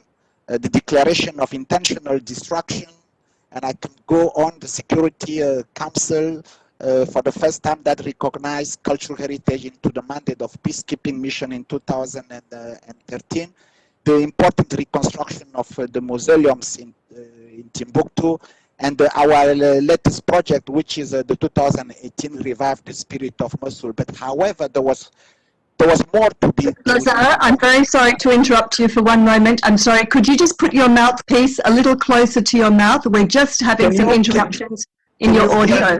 Can you hear me now? That's better. Yes, it was very scratchy. I'm sorry. Please continue. The mouthpiece was just on the headset. Okay, all right. No. So what I wanted to continue saying is that the culmination of this event since the year 2000 contributed to nourish UNESCO's reflections, and I just want to say that it had led to our organizations to further strengthen our policy framework and operational processes. We had, for example, the adoption of the 2015 UNESCO strategy for the protection of culture in emergencies. And it gives UNESCO a clear mandate and responsibility to do even more. And here I want to say that in this strategy, there is an acknowledgement of the critical role of civilian disaster risk management, military and police officials in the protection of culture and emergencies. I'm trying to go fast. We also had the adoption of Security Council resolutions, and in particular the resolution 2347 in 2017, which respectively recognize and condemns unlawful destruction of cultural heritage. And of course we had, and I want to say it, the signing of an MOU in 2016 between UNESCO and the government of Italy on the Italian National Task Force in the framework of UNESCO Global Coalition Unite for Heritage. UNESCO is now working with Italy to finalize the operational agreement, which will then contribute to strengthening UNESCO's capacity to intervene, and that is important to build in this experience and continue the momentum. And of course, the last one is, of course, the establishment of a new coalition and partnerships that we are having with the UN, with the EU, the World Bank in the framework of post-disaster needs assessment. And finally, the establishment in 2016 of the UNESCO Heritage Fund, which supported communities affected by conflict and disasters over 65 countries, including some G20 countries like Brazil, Indonesia, and others. I just want to finish by saying that there are a number of key messages which I think it's important to share with you in 2 seconds. First, the UNESCO's experience in this field can be shared and put at full disposal of the G20 countries. And I also would like to conclude by inviting the G20 countries to consider how different emergency sectors and actors in their own countries really can strengthen integration of culture within operation, including through the establishment of some dedicated operation and actions. So thank you very much, and I hope you've heard me this time. Thank you so much. And I let you go a little over time just because I interrupted you. I'm not going to allow others that indulgence, but thank you so much for a terrific presentation. Next up is Deborah Lair, who is the chairman and founder of the Antiquities Coalition. She's done so much in the cultural property field. You will need to spend several minutes familiarising yourself with her eminent achievements in this area. Deborah Lair will speak to us tonight about the fight against cultural cultural racketeering, and her talk is about preserving world heritage and strengthening global security. Welcome, Deborah. Thank you, Madam Chair, and it's such a pleasure to be able to join this important session today on the protection of cultural heritage and the prevention of illicit trafficking. As an organization that's dedicated to fight cultural racketeering, and particularly its links to transnational crime and terrorism, we commend Italy, the G20, and UNESCO for making this issue part of the agenda. For too long, public policy has treated cultural racketeering as a white-collar and victimless crime. And since I founded the Antiquities Coalition in 2014, we've worked to broaden this narrative. Cultural racketeering is not just a threat to our shared history, but as we've heard from previous speakers, to human rights, national economies, and global security. Today, antiquities looting is continuing to fund Daesh in Libya, Al-Qaeda and Houthi militias in Yemen, and the Taliban in Afghanistan. But far beyond war zones, criminals are also exploiting the art market's vulnerabilities to commit a wide range of offenses, from trafficking, fraud, forgery, tax evasion, money laundering, and sanctions violations. Past efforts to combat these crimes dealt almost exclusively with cultural ministries. But as we've heard earlier, taking down an illegal industry takes a whole-of-government approach and requires a coordinated international approach. The Antiquities Coalition is proud to have joined forces with many of the international organizations, including our own Department of State, Ministries of Foreign Affairs, the UN, and defense, intelligence, and law enforcement communities in this fight. And we're very grateful to the G20 for recognizing the need for political will at the top and coordination between leading countries, law enforcement, and NGOs to halt the pillaging of history and the robbing of the economic vitality of countries that are dependent on cultural terrorism. And the G20 is in a unique position to help. Together, its membership accounts for 90% of the worldwide art market, worth more than $45 billion this year. And that's just the trade that we know about. So as we look at what can be done, we have 5 recommendations that we think could have an impact. First, there's need to better understand the problem. As we heard earlier from Interpol, there aren't reliable statistics on the size of the illicit trade, which has hampered our ability to make policy. We have to rely on anecdotal evidence, like the Manhattan District Attorney's Office, which has recovered $175 million in antiquities in just 3 short years. I encourage the G20 to commission research to quantify art crimes. Second, an awareness campaign. We are proud supporters of United for Heritage, but the G20 could use its platform to help policymakers, the private sector, and the general public better understand the threats from cultural racketeering and why it's important to only buy antiquities with a verified provenance, and to echo the WCO on the importance of bilateral and regional cultural MOUs and raise awareness with countries to sign them. Third, strengthen the legal framework. The international legal framework was created in the 1970s, and the world has changed significantly since then with technologies we never envisioned. WhatsApp, Facebook, Express Mail are all facilitators of the illicit trade, and it's important to make sure that the international legal framework and domestic frameworks mirror this new modern world, as well as considering new international institutions that can help and play an important role in this battle. Fourth, capacity building. We know it's not easy to recognize an H&M fora from a recent one. Training border control and customs officials, as well as having dedicated investigators and prosecutors, can make a significant difference. Just look at what the Carabinieri has accomplished, who really stand out as the gold standard. Fifth, commit to continuing action. A statement in the final communique will send a strong message that top global leaders are dedicated to stamping out this crime, and we propose hosting an annual summit of the key players, source and demand countries, law enforcement, the art market, and others, on the margins of the annual G20 to provide an opportunity for key stakeholders to find ways to work together in support of the goal that we all share: stop the robbing of our shared cultural heritage. These are just 5 recommendations to consider, and the Antiquities Coalition and the diverse group of experts that it brings together are at your service to help with continuing this important work. Thank you, Madam Chairman, for this opportunity to share our views, And we are very supportive and appreciative of the acts that the G20 are taking to really highlight this crime.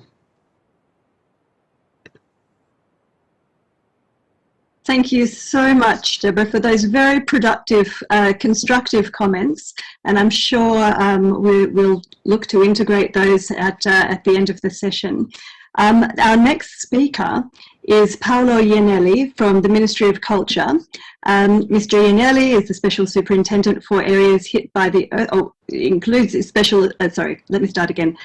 His roles include Special Superintendent for the areas hit by the earthquake of 2016, Director of Service, Emergencies and Reconstructions, and Directorate General for Safety of Cultural Heritage. He is the contact point for the U4H, Blue Helmets for Culture, and that's what he's going to speak to us tonight, the Blue Helmets for Culture, the Task Force, and Unite for Heritage. Over to you, please, Paolo. Good afternoon, and thank you very much, Madame Gutmann. I am glad to share with you the Italian experience, presenting you the Italian organizational model of the Blue Helmets for Culture Task Force U4H. The Task Force U4H was established by the Memorandum of Understanding signed in Rome on the 16th of February 2016 by the Italian government and UNESCO. The task force is dedicated to the protection of cultural heritage in case of armed conflict or natural disasters. The task force can be activated by UNESCO or by bilateral agreements. After signing the memorandum, the Italian task force U4H was established by the interministerial agreement signed in August 2016 by the Minister of Culture, Minister of Foreign Affairs and International Cooperation, Minister of Defense, Minister of Education, and Minister of University and Scientific Research. This agreement provided the steering committee coordinated by the Minister of Culture. Italy thus became the first and currently the only country in the world to have established and offered to UNESCO the Blue Helmets for Culture. So, as you can see by the current slide, the Italian task force consists of two components.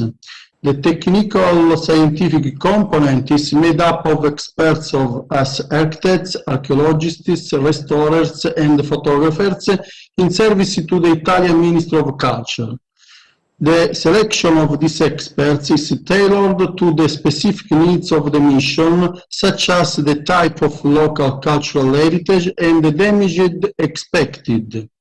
The operative component is made up of members of the Carabinieri Corps in service to the protection of cultural heritage department. These members provide logistical and functional support to the technical scientific experts of the task force. These two components can be integrated with experts from universities, research institutes, and non-profit organizations with experience in international cooperation in the cultural field. All members are specifically trained. In crisis scenarios, the task force can intervene in the pre-event phase and in the post-event phase. It intervenes in the pre-event phase to support the authorities of foreign countries for the arrangement of prevention or emergency plans. These plans are aimed at reducing the risk suffered by cultural heritage in case of crisis or emergency condition. The task force intervenes in the pre-event phase also for training local operators.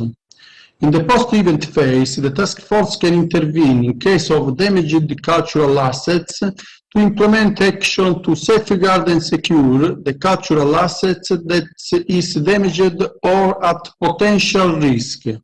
So, as can see by the block diagram in the current slide, the task force is essentially organized in 4 operative units. The logistic and support unit aimed at training local operators and concerned in the logistical aspects of the missions. The planning unit, which operates in the pre-event phase, designing emergency plans. the damage assessment unit, which works in the post-event phase, the securing unit, which works in the post-event phase, securing the damaged cultural heritage. The operative model of the task force has been tested on the occasion of operation carried out successfully after the earthquake in North Italy in 2012 and Central Italy in 2016. The Italian task force has carried out some international missions in Iraq in 2016, in Mexico in 2018, in Albania and in Beirut in 2020, and in Croatia in 2021. To conclude, the organizational model of the Italian task force U4H has proved to be efficient in every mission carried out so far. Therefore, hopefully, it could serve as a role model for emergency task force of other countries. Thank you so much for the attention. And thank you so much. That was so informative and really, again, demonstrates the point that Deborah made about being the gold standard, the Rolls Royce, if you will, maybe not Rolls Royce, maybe the Tesla. You're the Tesla of this initiatives. Is my sound coming through all right? Can I check? Yes, it is. Thank you. Excuse me. I have an echo here. Well, continuing from Italy, let's hear from Luigi Padari next, if you would please. As I said, also from Italy, Mr. Padari is a member of the Carabinieri, head of stolen works of art database unit, and a senior officer of the Italian task force U4H. And he will be speaking on that topic tonight. This afternoon for you. Thank you very much. Go ahead. Thank you, Madam, for the floor, and good afternoon to all. Now, with my presentation, I'm going to introduce the Carabinieri Command for the Protection of Cultural Heritage, known as Carabinieri PC. Sorry, I try to.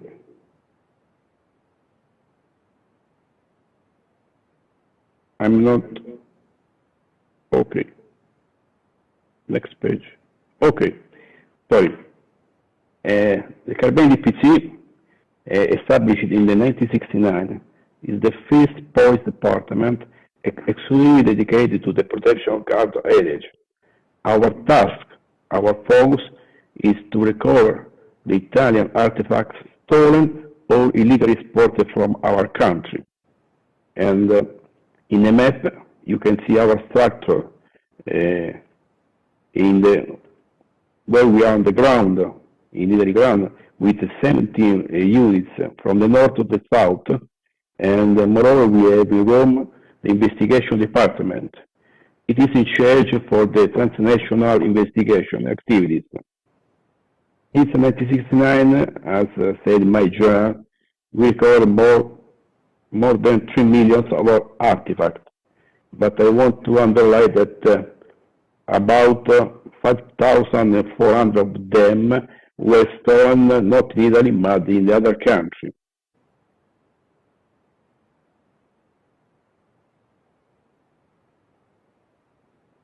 The fundamental tool that we are using since 1980 is our stolen work factor database. And for the information stored, it is the first in the world, with more than 1,280,000 of stolen objects described.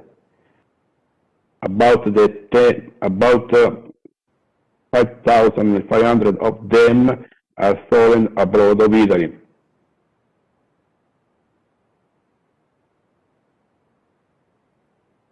Our activity out of our country. The Carabinieri started the mission in 2002 in Kosovo in the frame of K4 mission. And after this, we were in Iraq from 2003 to 2006 in the frame of the Ancient Babylon operation. In this case, we support the personnel of the Iraqi National Museum of Baghdad to check what was stolen in the museum.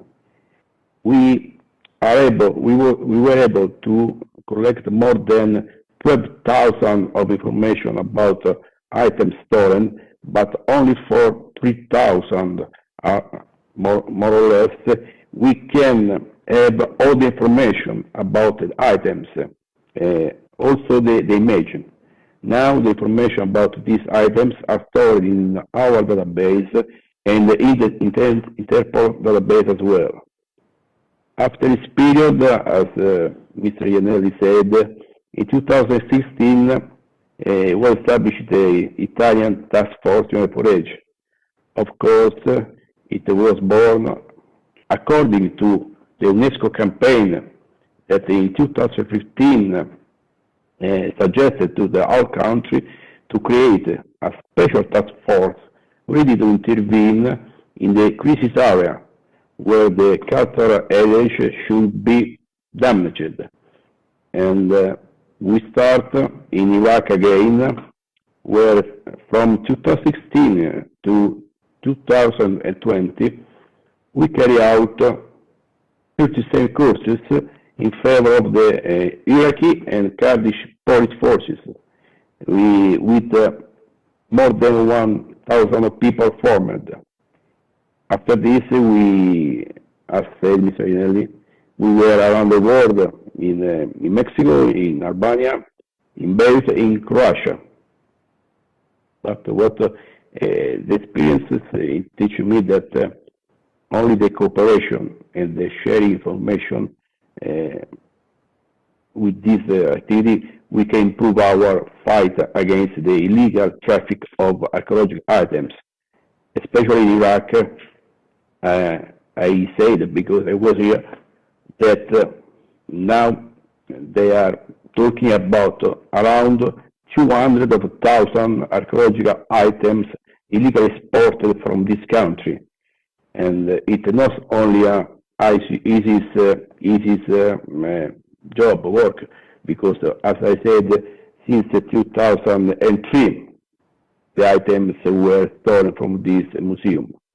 And thank you for your attention, and goodbye.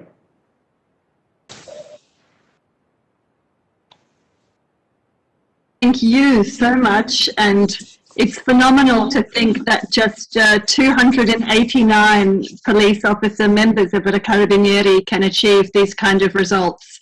They're just stunning figures, and congratulations for this incredible work that you've been doing, leading the world.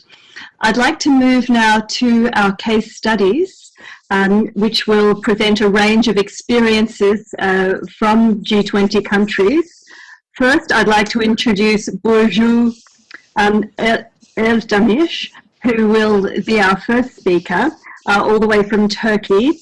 She is the chief of the International Combating Against Illicit Trafficking Unit at the Ministry of Culture and Tourism in Turkey. We welcome you this evening. And Burcu will be speaking to us about restitution of the sarcophagus of Sidamara. Please take it away. Thank you, Madam Chair.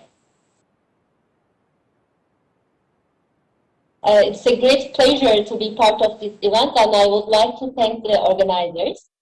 So the case began in the 1980s. The Göksuit village, which no longer exists administratively, at the time was a municipality town under the Sparta province in Turkey. In the beginning of 80s, a farmer of that village found a sarcophagus in 5 pieces in his field and informed the authorities of the municipality. It is clear that the sarcophagus was about to be looted or sold in 5 pieces to different buyers. The authorities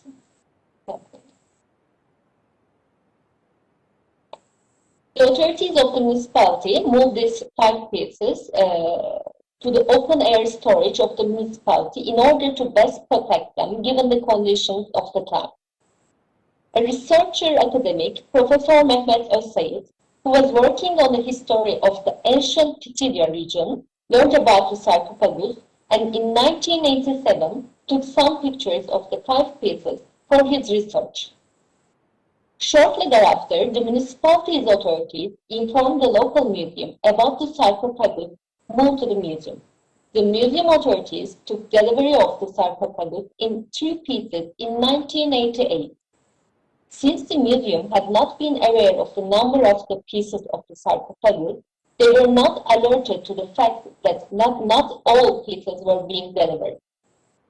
After a while, in 2014, an academic, Professor Walter Michael Schroka, consulted us for his research on 2 pieces of a sarcophagus which were presented in the Sotheby's Auction House catalog in 1989.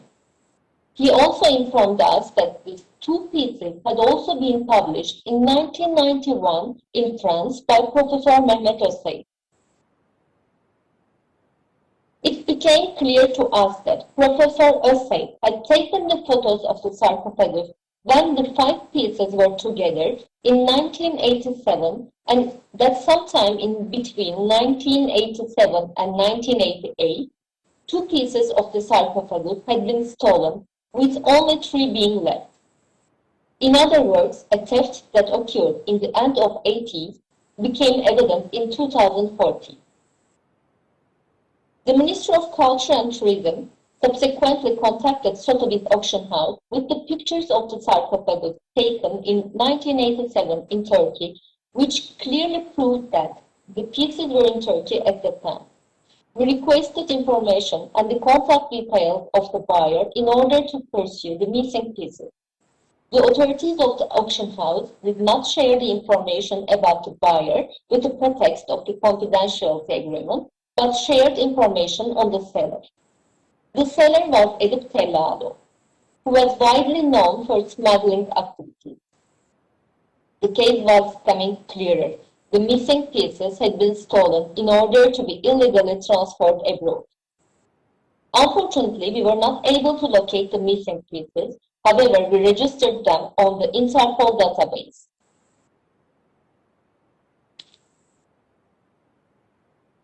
Interpol Stolen Works of Art database in 2015, in light of the publications and the pictures taken at that time. We also started to closely monitor the sales of the auction houses with a focus on the missing pieces. As a matter of fact, in 2019, we identified one of them in the online catalog of Christie's Auction House.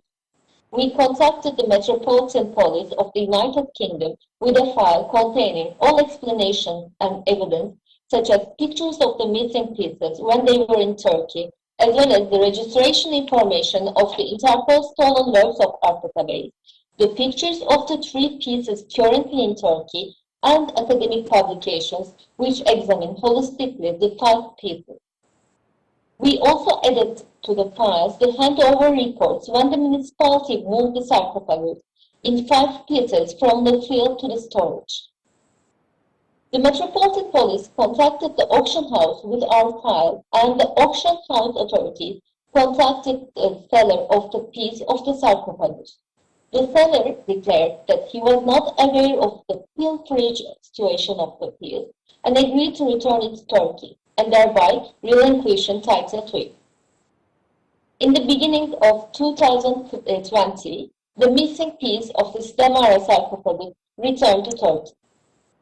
I know that the case may seem a little complicated with all the names and dates. However, it's a valuable example to show, not only because it's a closed case with a return, but it is also significant to prove one more time the importance of the involvement of academics, the digitalization of data, and possibility of online research through scientific publications, archival records, the use of the Interpol Stolen Works of Art database, and the rapidity of the police enforcement cooperation. Despite the crime having been committed a few decades ago, due to all these facts and good cooperation, the case was ultimately successfully completed. Thank you for your attention.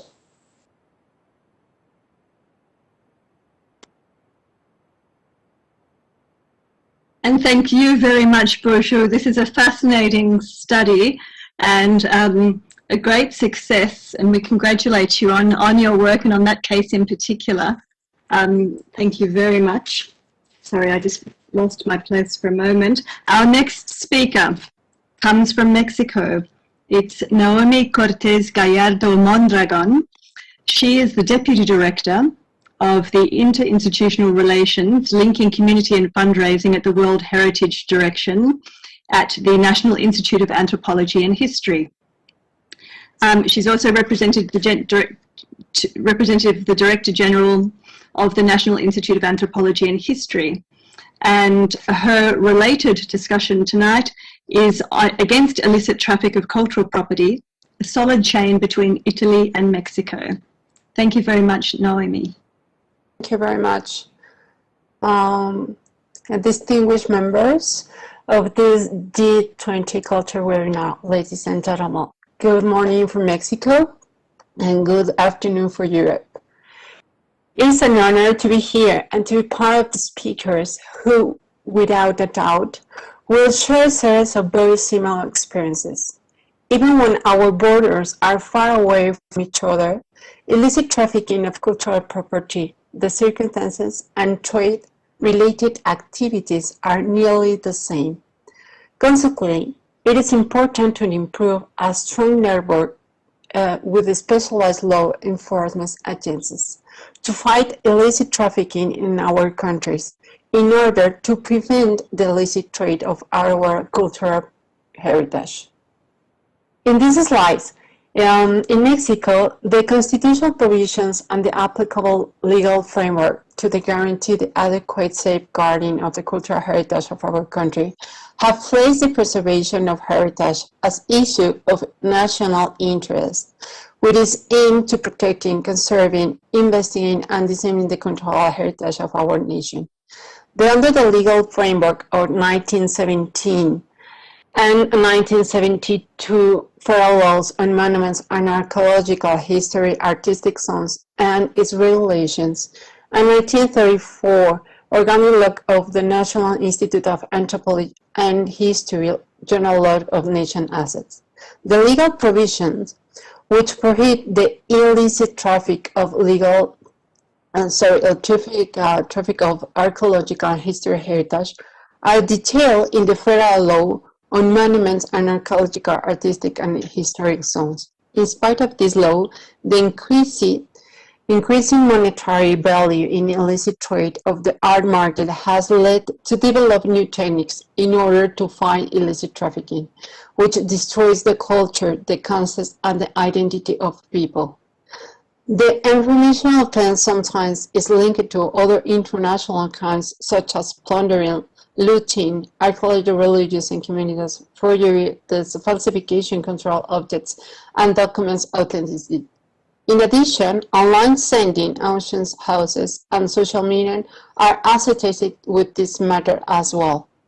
The enforcement of governmental actions through INA and INBA, those institutes for artistic and anthropology, the National Guard, that is the Guardia Nacional, and other institutions are the conduct in which the world operates under international schemes of cooperation and relationships. Through an interagency approach and monitoring, we are looking forward to developing new legal agreements that may potentially prevent illicit trafficking, not to be submit those circumstances. Mexico is a state party and adhered to the 1970 UNESCO Convention and the 1995 Convention of Stolen or Illegally Exported Cultural Property established bilateral collaborations through the agreements with the nations such as United States, China, Guatemala, Belize, Chile, Bolivia, El Salvador, Peru, Uruguay, Colombia, Italy, Switzerland, and Santa Lucia. Big efforts have been made to trade and create strong bonds and cooperation with nations.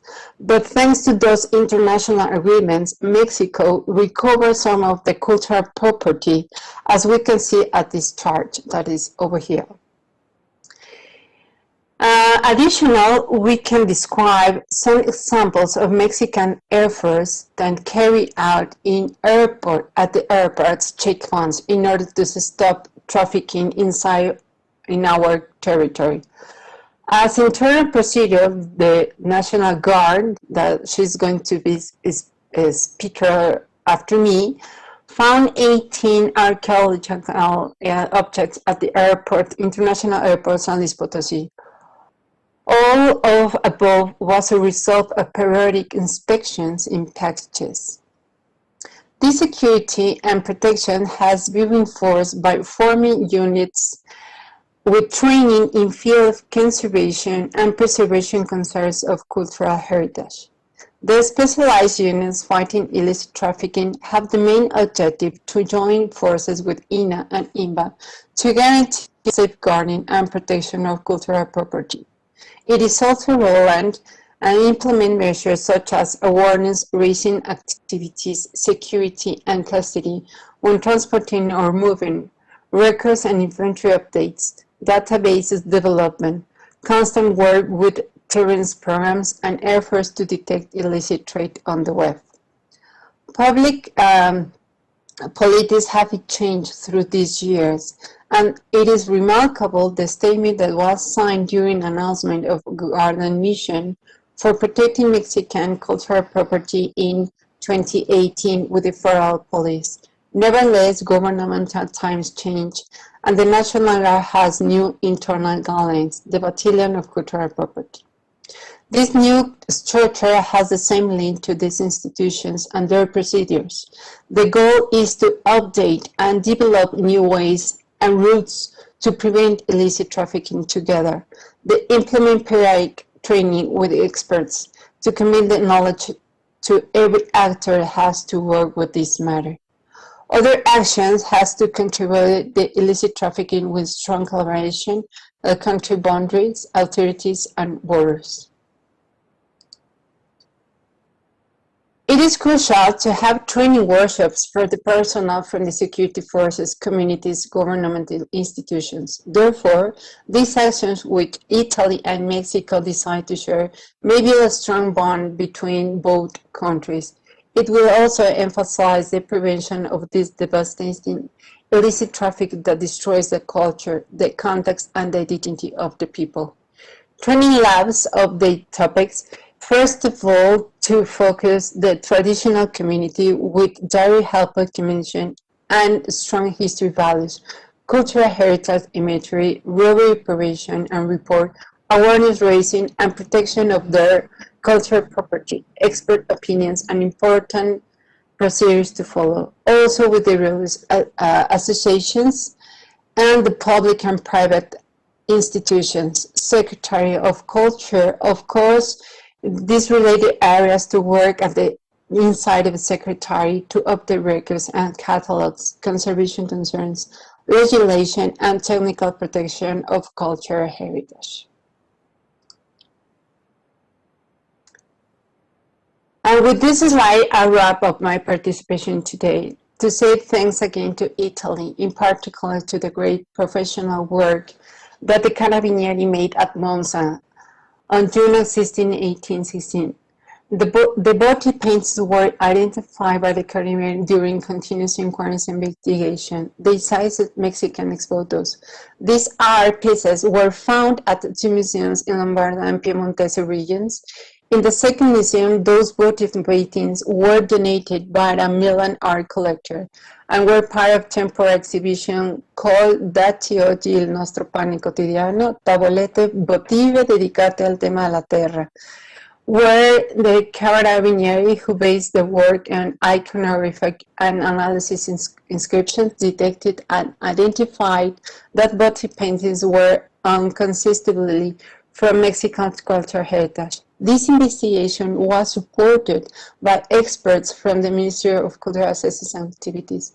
Subsequently, National Institute of Anthropology and History, INA, investigations confirmed the belongings of the votive paintings to Mexican cultural property. Italy returned to Mexico 594 votive paintings recovered by Carabinieri through the diplomatic foreign affairs authorities.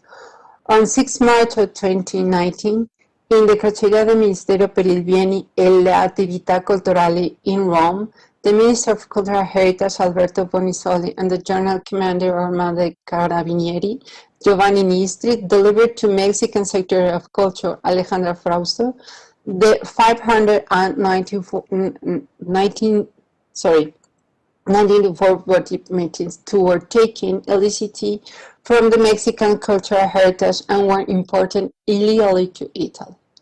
Once delivered in Mexico, every exvoto was registered and restored, and they were in a temporary exhibition called Memoria de Milagros, and those are the pictures of the ceremony.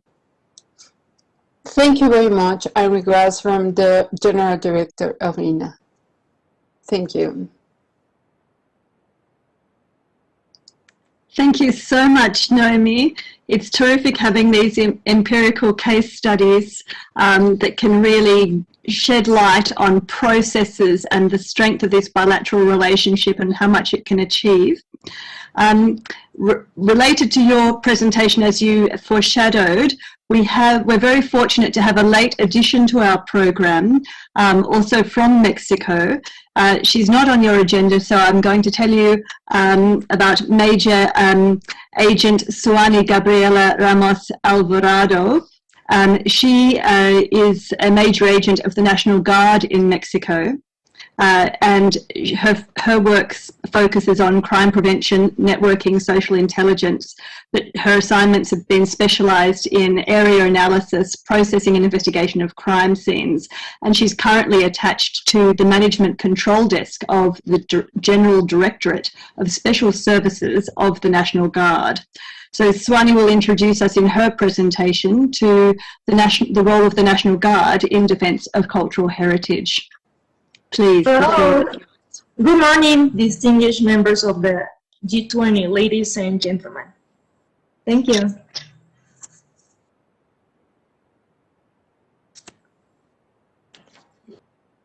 I am very pleased to be here today with all of you. This event called The Future Will Give Us Back the Past. Thank for the invitation to the Italian presidency of G20 Culture Work Stand. Distinguished representatives of corporations of the countries that integrate the G20 and that converge in the activities on the protection of cultural heritage and illicit traffic. It is an honor for me to exchange experiences in such an important matter, and at the same time we reaffirm our commitment to support in the investigation of crimes that violate the cultural heritage. In the name of the Guardia Nacional de Mexico, I greet you, and we are sure that this exchange of experiences will contribute to joint efforts so that firm commitment arise to achieve together constitute ourselves as a model of integration at the international level. In this sense, it is very important to highlight that Mexico is one of the 7 biggest number of countries with the largest number of sites considered cultural heritage of humanity, with 35 places registered in UNESCO. This is the reason why la Guardia Nacional de México created el Batallón de Patrimonio Cultural that depends de la Dirección General de Servicios Especiales, with the firm intention of having a police security body dedicated to the guardianship and protection of these assets. Likewise, it aims implement strategic plans for the prevention, protection, conservation, recovery, investigation, and prosecution of crimes against cultural heritage through the operational deployment of specialized personnel in the matter, the archaeological, artistic, and historical areas and sites with relevant cultural, archaeological, artistic, and historical areas and sites with relevant cultural value for the protection, conservation, recovery, and dissemination of the national historical legacy.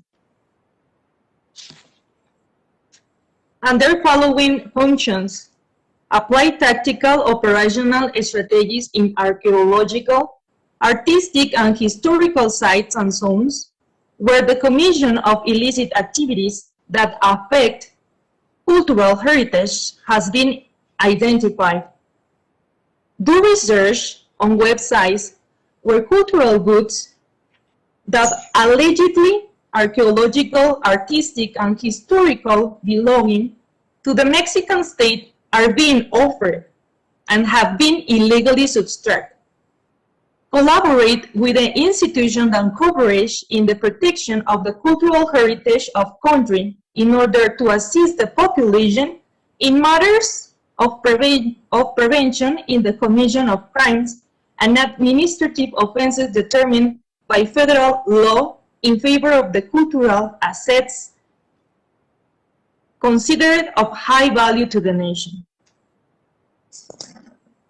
Participate in working groups which topic in the protection of cultural heritage where the cultural authorities of the country intervene to learn about detect the main problems regarding crimes against cultural heritage. Integrate a database that contains sensitive information on cultural property that has been illegally subtracted. Spread to the society in general the actions performed out by the Cultural Heritage Battalion through conference, talks, courses, workshops, and diplomas in order to raise awareness about the importance of preserving the national historical legacy and promoting the culture of reporting. The Cultural Heritage Battalion has a purpose to add up to forces with the state institution in charge of the protection of cultural assets in order to increase the exchange of information and knowledge, reinforcing the participation of La Guardia Nacional through safeguarding, custody, protection, and conservation of cultural property. It is important to emphasize that Mexico has signed various international conventions that protect the cultural heritage of humanity, thus collaborating with the international community in the protection of these assets. Likewise, it has the purpose of establishing preventive actions that contribute to the protection, conservation, recovery, and investigation of crimes against the cultural heritage of Mexico, in compliance with the applicable regulation in force, adjusting to the compliance for legality, objectivity, efficiency, professionalism, honesty, and respect for human rights, enunciated in Mexican law. With these actions, La Guardia Nacional, through the Cultural Heritage Battalion, will help stop the illicit trafficking of cultural property, a crime that generates large amounts of the money for criminal organizations, not only national but international. Thus preserving our cultural sites and with them the identity of our Mexican people, ensuring that this heritage is safeguarded and passed on to the future generations. Thank you for your attention.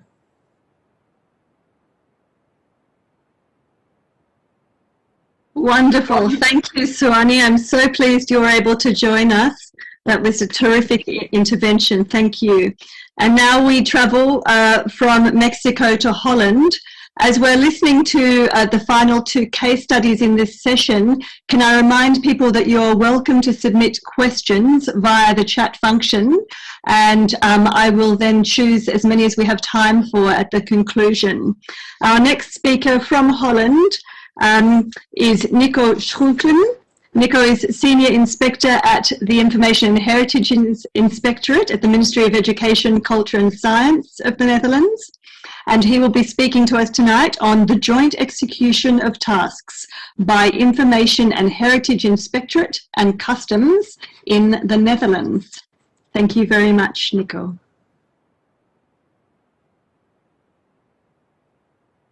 Yes, thank you. Also to the Italian presidency, of course, for the opportunity to present the cooperation in the Netherlands in customs and the Information and Heritage Inspectorate. The cooperation regards, among others, the joint issuing of export licenses and cooperation in risk analysis.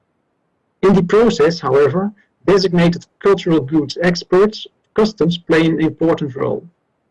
They are customs officers with special expertise in cultural goods who are being educated mainly by the inspectorate in cooperation also with experts in the field.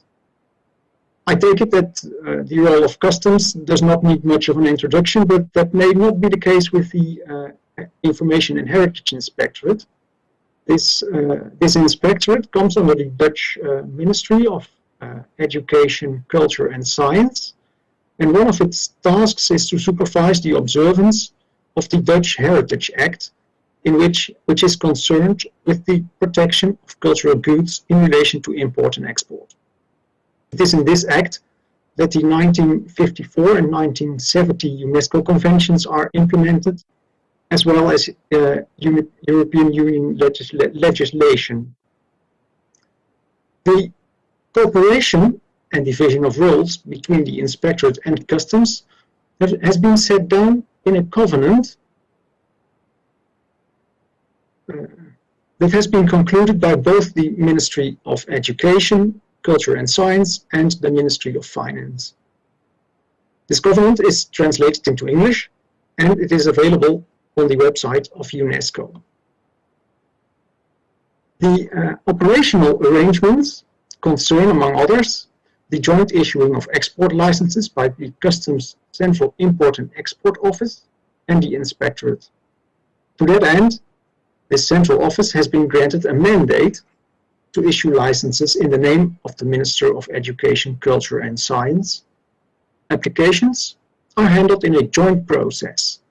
A license is only to be issued after an application has also been assessed by the Inspectorate. Experts in the field may be consulted in this process. For the monitoring of the import and export of cultural goods to be as effective as possible, the Inspectorate and Customs cooperate in performing risk analysis.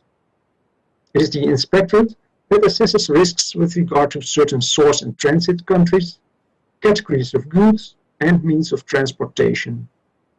Among the information used may be alerts by, for instance, UNESCO and Interpol, or information like the Icom red lists, research studies, and open source information.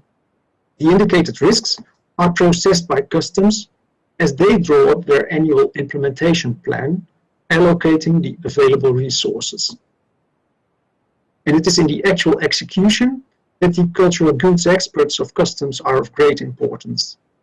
These customs officials are the first points of contact for their customs colleagues who perform the actual checks. If a suspected irregularity occurs, the cultural goods experts contact the inspectorate for further research.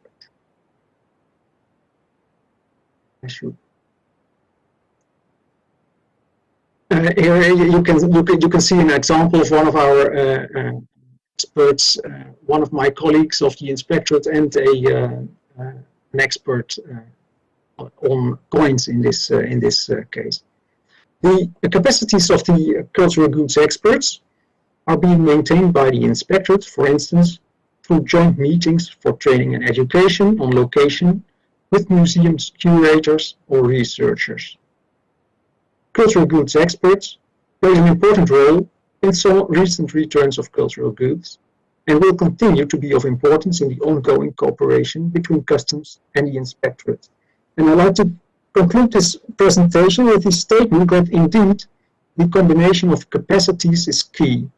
Also the combination with police and the public prosecutor, of course. In our view, cooperation and collaboration create the best opportunities to fulfill governmental tasks in the most effective and efficient manner. In this particular case, concerning especially the protection of our cultural heritage. Thank you very much for this moment.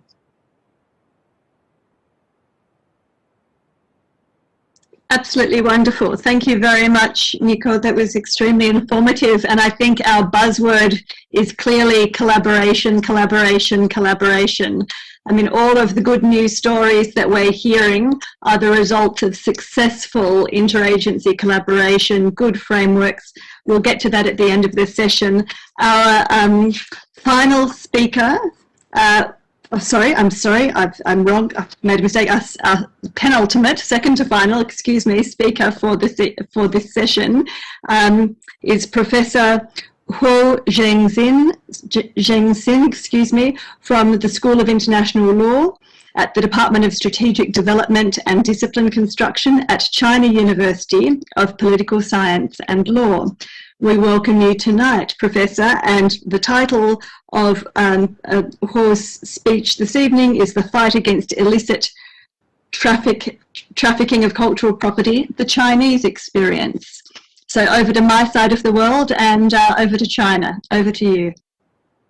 Thank you very much, Madam Chair, and I think it's my great honor and a privilege to attend this important session. So today I'd like to share the Chinese experience with regard to the fight against illicit traffic of cultural property. As you know, just like Italy, China is also a country that has very long and splendid history. Therefore, China has also a lot of cultural treasures that lost abroad. Therefore, in recent years, I think that how to recover or repatriate these lost cultural property becomes a, it's a concern not only for the Chinese government, but also Chinese people. And thanks to the international cooperation, in recent years, China has made some progress in the recovery of its cultural property. Well, before I share two typical cases, I'd just like to briefly introduce the Chinese,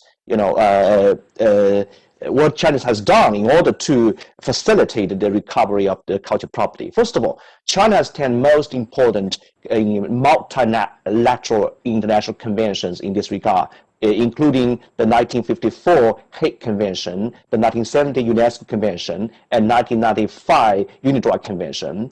And then China has signed 23 bilateral agreements with foreign states, including some source countries like Egypt or Mongolia, but also some important market states, for example, the United States and Australia. So these kind of bilateral agreement is very helpful for China to recover its lost cultural property from the foreign states.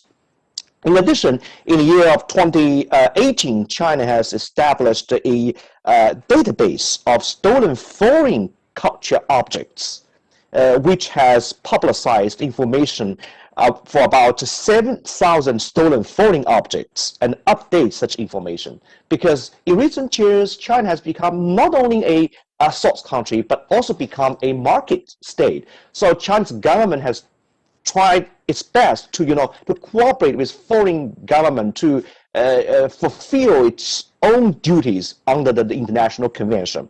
And in the year of 2019, Chinese National Cultural Heritage Administration has established an Office of the Restitution and the Recovery of Cultural Property, which is in charge of the cooperation with foreign government in this regard. So China has done a lot of efforts to facilitate the recovery of lost property. And here I just want to share two important cases. The first important case is that thanks to the cooperation with now Italian partner, China has repatriated almost 80 items of antiquities from Italy to China.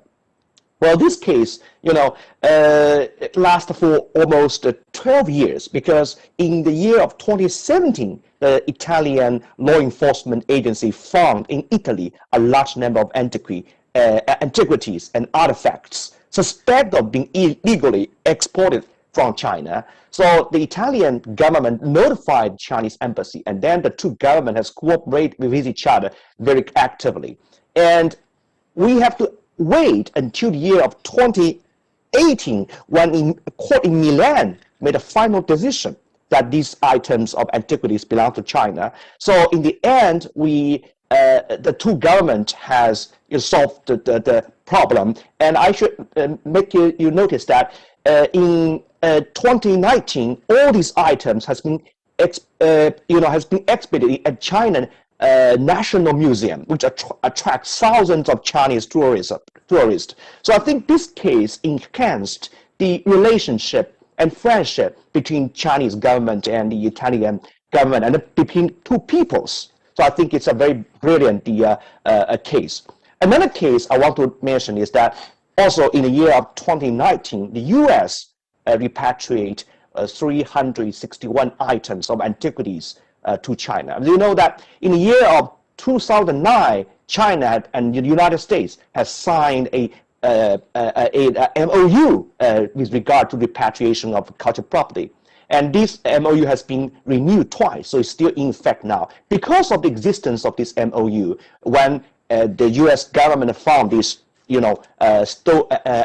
illegally exported cultural properties from China, it notified Chinese government, and then these antiquities go back to China. What I want to mention is that, in nowadays, the relationship between two countries are not good, especially in the year of 2019, and the two countries, I think, is in the middle of the trade war. But this case shows that culture exchange is good. It's more stable than economic relations. So I'm very happy to find that, even nowadays, the two countries still have a very good cooperation in the return of the cultural property. So I think that these two cases is really, I'm very happy to share these two cases to you. Okay, that's my presentation. Thank you very much. Fantastic. I learned so much, and even though we're in the same part of the world, I have to admit that I was oblivious to all of this, the strength of the legislative framework and the activities going on. Thank you very much. Our final speaker in the session is Valentin Perrault, who is the Finance's Judicial Investigation Service investigator. His speech, I'm being very quick, excuse me, Valentin, going straight to you, is Cultural Goods, an example of a joint investigation by Customs and Police. We welcome your presentation. Thank you so much. Thank you, Tara. So I'm a French customs investigator and customs officer at Finance's Judicial Investigation Service in France. And I'm going to outline an example of an investigation by French customs and police, where we both worked on it. In February 2016, a pair of ornamental stones coming from Lebanon were seized by French customs at Roissy-CDG airport. And why these two stones were checked by the customs officer? On the LTA, the airway bill, it was written ornamental stones. But it was a strange journey for ornamental stones to go from Lebanon to Thailand. So the stopover in France was only a technical one chosen by the airline because Roissy-CDG is a hub airport. So it was not chosen by the sender in Lebanon. These two stones were appraised by experts from the Louvre Museum as very likely coming from a Christian church in Syria. But they didn't know what church in particular. Their destination was an art gallery in Thailand. So two judicial services were designated by the French prosecutor to investigate. First, my service, because we are customs officers, so it was logical that we investigate. And a police service, which is the Central Office Against Cultural Goods Trafficking. It's OCBC in French. OCBC is a police service specialized in cultural goods trafficking and forgeries. So it was also logical for them to investigate. The complementarity between the two services allowed to quickly and successfully identify the supplier in Middle East and the client in Thailand. For international cooperation, French customs and French police have two separate but complementary networks. The French customs international networks is based on international agreements between French customs and foreign customs administrations all over the world. And in some countries, we have customs attaches. The French Police International Network is based mainly on Interpol and on police attaches in nearly every French embassy all over the world. So French customs and French police have close ties with their foreign counterparts in countries all over the world. So with Lebanon customs information, we identified the sender of the stones. He was a Syrian citizen based in Lebanon and Turkey, and he had 2 months sooner sent other stones from Lebanon to Thailand. And with Thailand police information, we identified the individuals associated with the Bangkok Art Gallery.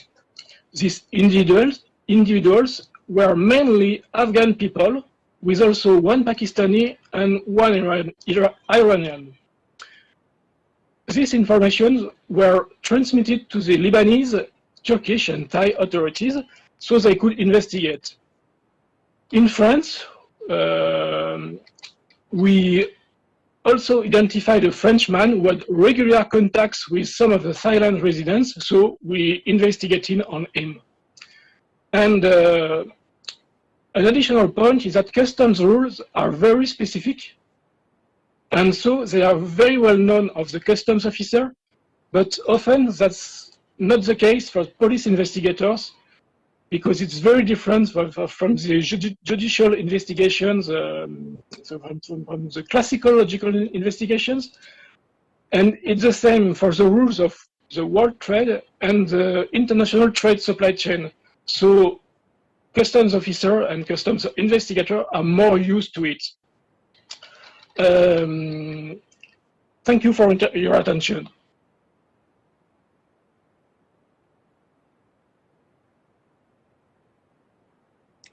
Thank you very much, Valentin, for another terrific case study. And again, your key message being the strength of complementarity of these organizations. I'm now going to pose some questions. I'm afraid we have gone a little over time, I'm told, so I'm going to be brief. And I'd like to put the first question, please, to Lazare, if you're available there, from UNESCO. One question: what is the situation of any intervention for to address damaged cultural property in Nagorno-Karabakh last year? Can you enlighten us on that situation at all? Thank you very much. I adjusted my microphone, so I hope you can hear me loudly now. No, this is, of course, UNESCO has been following the situation, and I think you have seen all our press release and statements regarding the situation about the technical missions. So we continue to follow and discuss with the partners, and so that's just to say to everyone that of course UNESCO is following the situation, and we are also following the other situations around the world. I think this is important to remind everyone that the issues concerning cultural heritage is important, and it's happening all over the world, and is saying that this meeting of the G20, it's again a great opportunity to remind everyone that collectively we need to come together and protect cultural heritage. Thank you very much, Lazare. My next question is to Deborah. Does the Antiquities Coalition have awareness programs in destination countries?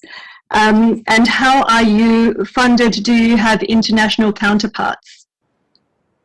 A multi-part question, if you don't mind.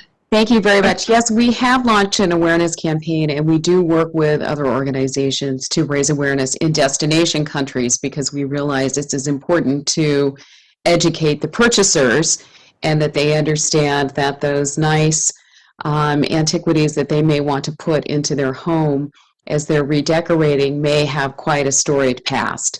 So it's very important, not just for the purchasers, for the museums as well, to make sure that they're conducting the kind of high-level provenance that we would expect from some of our large institutions. We recognize it's very difficult to get that kind of information, and we're hoping to do more about supporting provenance research, which is so critically important when organizations like the Met, one of our leading museums, is finding itself having to repatriate a significant number of antiquities. And it has the resources to do a lot of the provenance research. We realize it's very difficult for individuals or dealers to do that, but there should be a standard. We do work with global organizations, and we are funded privately from a number of resources, and as well as cooperation from other foundations and organizations to support us. Thank you.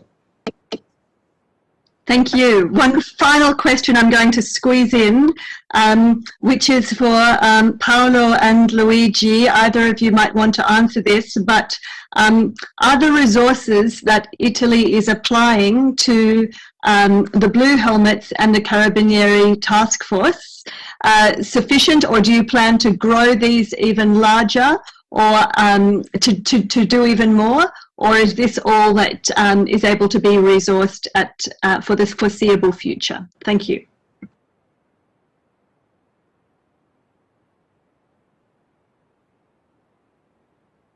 Yes, the day that we leave for Croatia, our minister said us that now the ministry is put on the ground a lot of resources for the Blue Helmets of the Carter.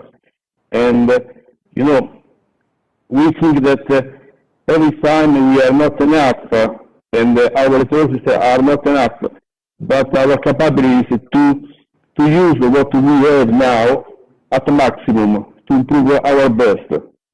Thank you. Thank you. We'll have to end the questions there. I deeply regret not being able to pose all of them, but I encourage people with interests to please reach out to the speakers directly, whether that's through LinkedIn or emails. Please do get in touch to follow up, because that's been such a terrific showcase. So I'm not going to take the 5 minutes to wrap. I'm just going to say thank you very much for bringing us those perspectives from the Dutch perspective, the Turkish perspective, a Mexican example, a Chinese example, the world standard, I guess we can say now, the Italian examples of both the Carabinieri and the Unite for Heritage Blue Helmets. I think following on from the first session, where we really emphasized the need for that, the ratification and the legislative frameworks, the next step then is, of course, to weave a fabric where all of these components can interact effectively. And I've marveled at the examples our panelists have all brought to the table tonight, this afternoon, excuse me. It's getting very dark here now. And I thank you deeply for this really sparkling, exciting, stimulating, and very rich discussion. And I will now pass on to the next session. Thank you all so much. Thank you. Thank you very much. Thank you. Goodbye. Bye-bye. Thank you. Thank you. Bye. Pardon? Bye. Thank you. Thank you. So, Thank you. thanks again to our chair and the speakers for this interesting, rich discussion. There will be a bit more time for the conclusion, for just for the chair to continue. her reflections, and especially the way forward at the end of this meeting. So we are slightly late, so we go straight and to start the next session. I will now give the floor to Tenente Colonnello Alfio Gullotta, who is head of the training and study unit of the Carabinieri Command for Cultural Heritage Protection. He is also responsible for training activities in Italy and abroad, including the EU Civilian Training Group, and is part of the Unite for Heritage Task Force, the so-called Blue Helmets for Culture that we have already seen before. The title of the session is The Protection to Come, the New Technologies and New Eyes. So the floor is yours. Thank you. Thank you very much. And as said, we are running terribly late, but I have to say some words about what we already discussed. We discussed the importance of harmonization of laws. We discussed the importance of a set of international frameworks of law that allows to recover and to properly protect cultural heritage. We discussed about the importance of contemporary different needs and different expertise in protection of cultural heritage. We are now have a look into the future because we want to discuss with our next panelist, and I'm going to stop here with my introduction, about the importance of involving civil society, the importance of technology, and the importance of the young generation in protection of cultural property. And without further ado, I want to give the floor to George Sanchez Cordero, who is the president of the Mexican Center of Uniform Law. I could spend the entire day talking about his CV. He's chair of the Mexican branch of the Area Cabinet Association. He's practitioner, public notary in Mexico City, and he has numerous awards and honor, and it's really our honor to have him. Oh, sorry, I made a mistake. Sorry. The first one is Anas Al-Kabur. I'm very sorry. And he is the former director of the National Museum of Raqqa in Syria, presently a researcher of the Lund University in Sweden, also the curator of the Ancient Middle East Collection and the Natural Cultural Heritage of the National Museum of the World Cultures in Sweden. He made a lot of publication, and he is going to enlighten us on the importance of data handling and sharing in cultural property protection. Dr. Anas Al-Kabur, sorry for the mistake. Please, the floor is yours. Thank you, Colonel Gullotta, and G20 Presidency for organizing this event. Excellencies, ladies and gentlemen, it's my pleasure to deliver the message of Icom, the International Council on Museums and Sites, in regard to the issue of illicit trafficking in antiquities. Illicit trafficking is not a new phenomenon, and it is well documented along the history. Armed conflict and civil wars have been accompanied with huge damage to cultural heritage and people's memories. They have been systematically destroyed, appropriated, and looted. Compounding that, the international community has invested many efforts in intervening activities to mitigate the impact of illicit trafficking and identify stakeholders and common factors, even though the challenge to be addressed is still enormous. The challenge is multifaceted and should be addressed in short-term and long-term strategies.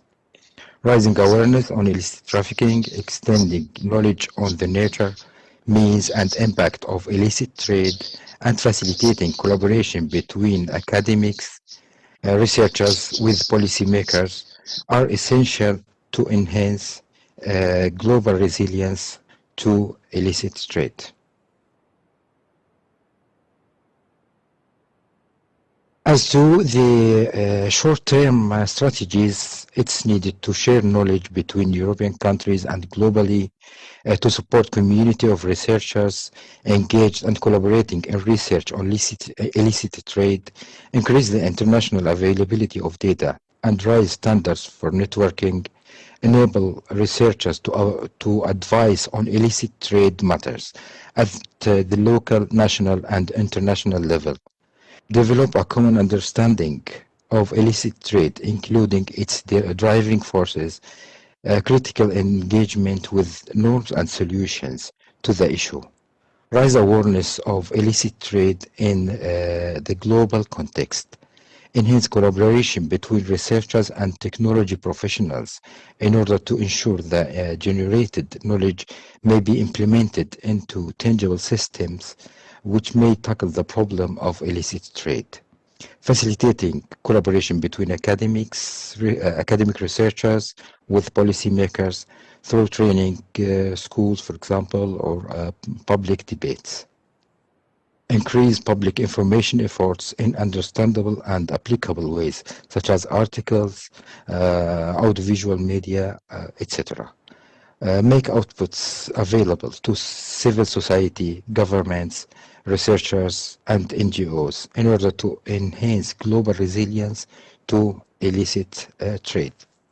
And as to the long-term strategies, it's necessary to create an international transdisciplinary network of scientists, prepare educational and training programs for the next generation, promote sharing information, databases, and responses to illicit trade, contribute to a new and critical way to look at the norms that determine when practices are defined as illicit by political communities.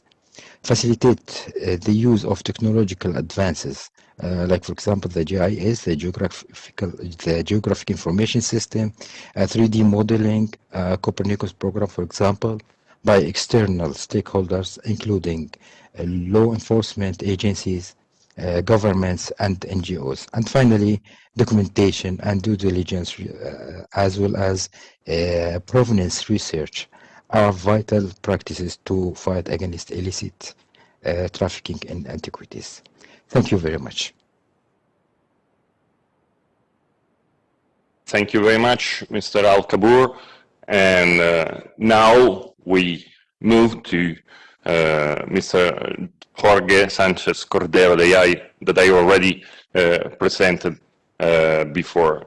Again, it's about networking, it's about the importance of sharing information and data, and he will now have address his speech in the search of consensus in new cultural project. The floor is yours.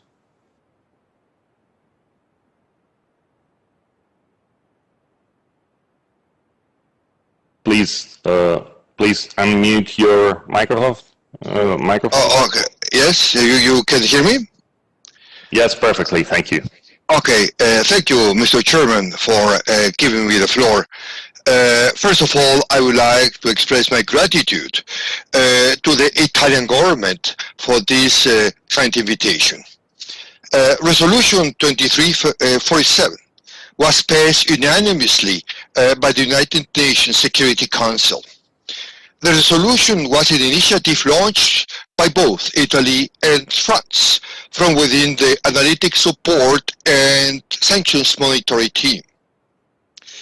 The significance of the resolution can be understood in harmony with the American Protect and Preserve International Cultural Property Act, the Nicosia Convention, the 2019 European Union Regulation on the Introduction and Import of Cultural Goods, and of course the 1970 UNESCO Convention and the 1995 UNIDROIT Convention, amongst others.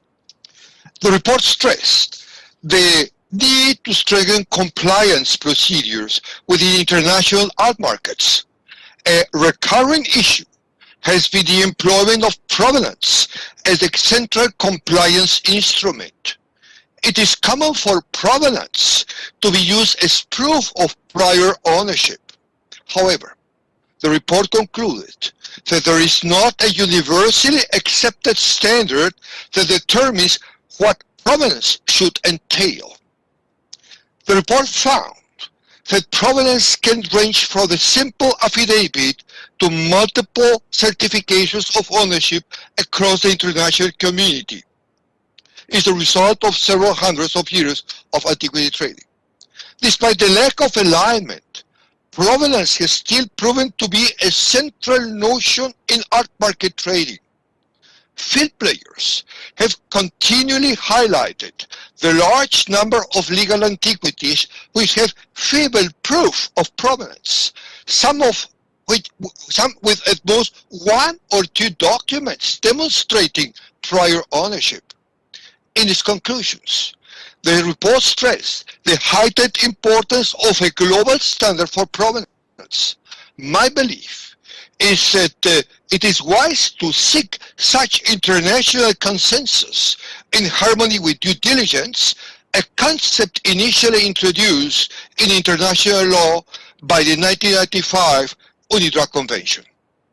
In doing so, I find it important to strongly support the suggestions made by the online expert meeting held on June 2020 at UNESCO, and to add some words about the online trading of illicit antiquities during the COVID-19 pandemic.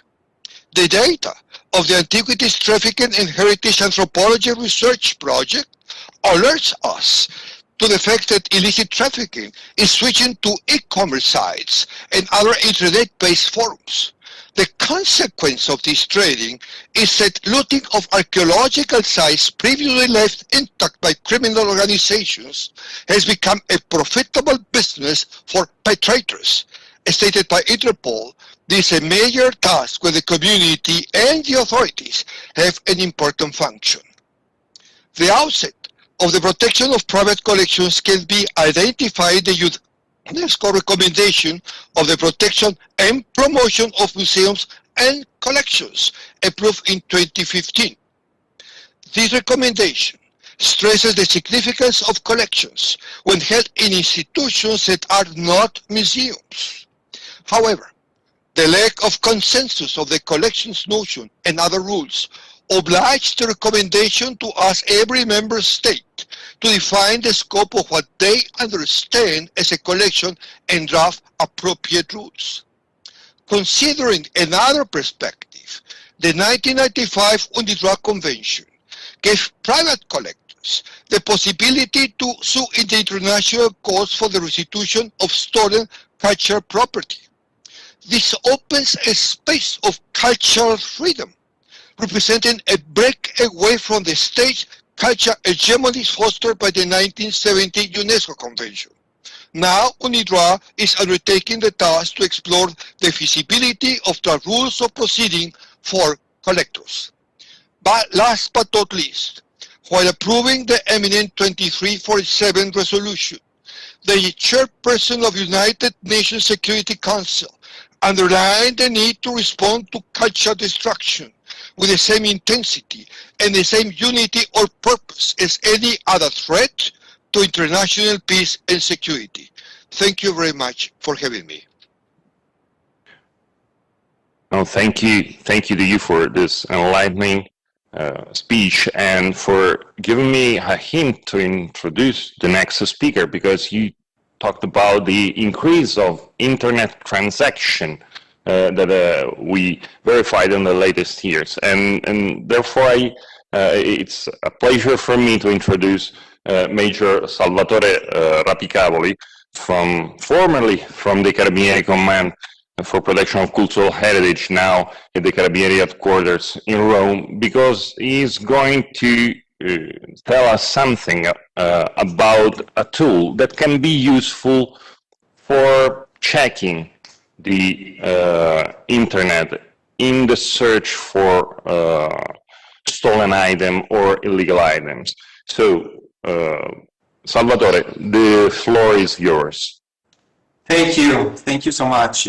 Good afternoon, everybody.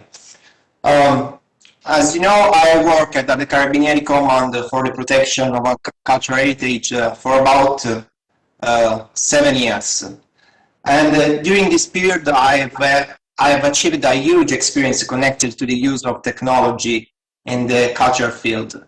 So about 4 years ago, I started wondering how to improve the contribution that new available technologies could bring to the effort that every day the human operators at the TPC perform during their research activity for finding online the stolen works of art, stored in the stolen works of art database that is managed by the TPC command.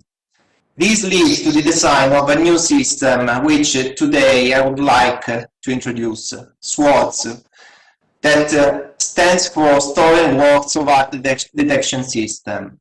The SWORDS project aims to develop a new system based on the exploitation of several powerful tools and the resources like artificial intelligence, big data analysis, machine learning processes, and image recognition, and so on. Also semantic engine technologies, everything that could let this new system to propose a massive set of possible positive matches every day, finding on the internet, on the social medias and the dark web, possible stolen works of art.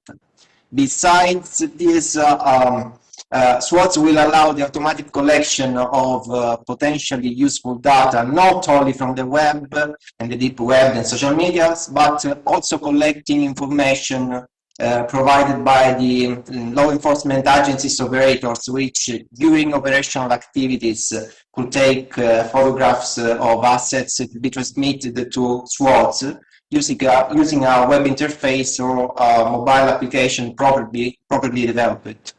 This information merging into a single container called data lake is then reorganized and structured to be analyzed and processed with the tools that I mentioned earlier, in order to find the automatic comparison of images and the advanced set of textual and descriptive contents matched with the stolen works of art contained in the stolen works of art database. The project for the creation of SWORDS cell has just started with the financing of the internal security funds, European funds.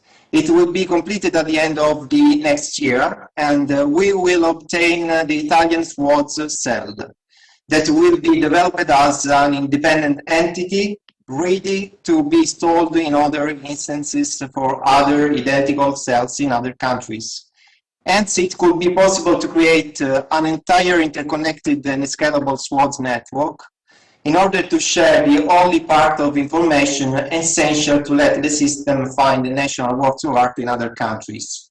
Therefore, SWORDS could be the starting point of possible subsequent projects of international scope, with the cooperation, of course, of several partners in several countries, aiming to create this SWORDS network consisting of several national communicating and interoperating cells. The SWORDS network, in its completeness and international development, would make it possible to obtain a stronger action to combat and prevent crimes against cultural heritage, combat the illicit trafficking, and to promote the chance of increasing the number of recoveries of stolen goods. The new platform would bring, in fact, a significant increase in technological innovation if compared to the tools that we already used to search stolen or illegally removed works of art.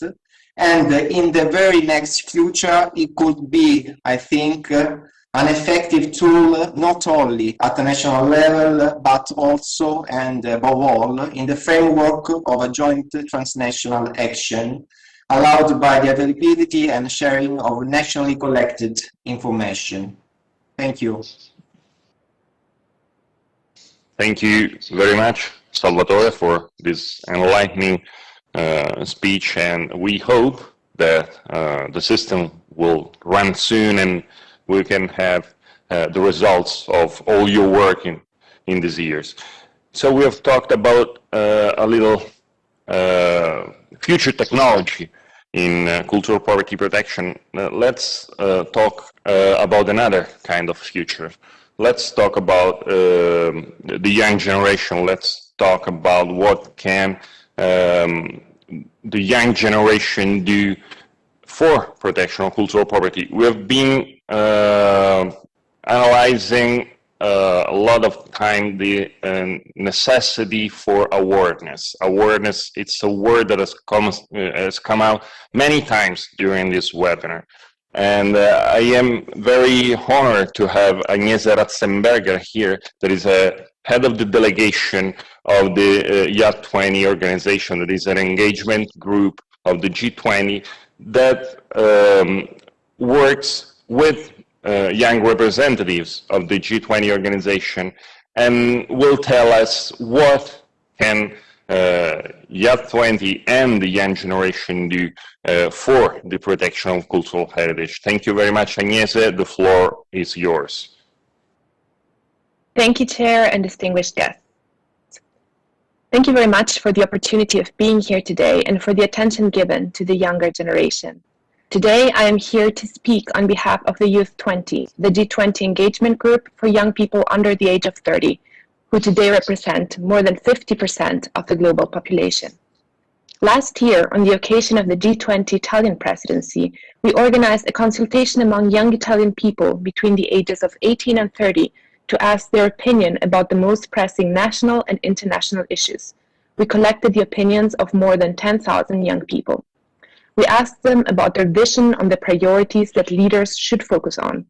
After climate change and the world of work, education and culture were the third most voted priority, a tie with economic growth, financial systems, and global trade, signaling just how important the role of education and culture is for young people in shaping our future. So what are the challenges that my generation sees in the trafficking of cultural goods, and how can we make sure that this and the next generations are included in protecting cultural heritage? The Y20 would like to stress the importance that cultural heritage plays in our lives, and as it shows us our roots, and it is a powerful tool to promote inclusion, peace, and dialogue between different cultures. As such, it should be protected. We believe that education and awareness raising through government, academia, youth associations, and civil society initiatives can play a pivotal role to reach this goal. Firstly, understanding the value of cultural heritage should be coupled with an understanding of the related threats, from climate change to illicit trafficking. Therefore, the Y20 would like to particularly stress the fundamental role of primary and secondary schools in teaching the value of countries' cultural and natural heritage, as well as in educating young people on their civic duty to preserve this heritage. In fact, by becoming familiar with our cultural legacy, we acquire a better sense of belonging, of being part of a broader social and cultural context. For this reason, the Y20 supports, firstly, the inclusion of virtual or physical in-school cultural and civic education sessions in curricula, with specific courses and training to promote the value of culture from a young age. This would benefit both current and future generations. Secondly, the promotion of education on sustainable tourism, teaching young people how to travel while respecting the cultural and natural heritage of their own country or those they visit, is key to ensuring their protection in the future. Lastly, the facilitation and promotion of exchange programs and development of awareness campaigns, especially aimed at young people, for example through social media, to promote the value of culture and cultural diversity. Moreover, civil society and youth associations can play a supporting role in protecting cultural heritage and fighting the illicit trafficking of cultural property. In particular, given the fact that today more and more cultural property is being illicitly traded through the dark web and online platforms, including through social media, we highlight the importance of raising awareness and also of educating and training people to ensure a responsible use of technology in order to prevent and report cultural crimes that take place in the cybersphere. Additionally, we ask governments to encourage all initiatives, whether by states, institutions, or private persons, for the voluntary return of such cultural property, including by investing in new projects carried out by young academic researchers and youth associations related to innovative proposals and platforms to detect cultural goods illicitly trafficked, both online and offline. Furthermore, we encourage governments to establish dedicated police units and increase education within the police forces through capacity building on this subject.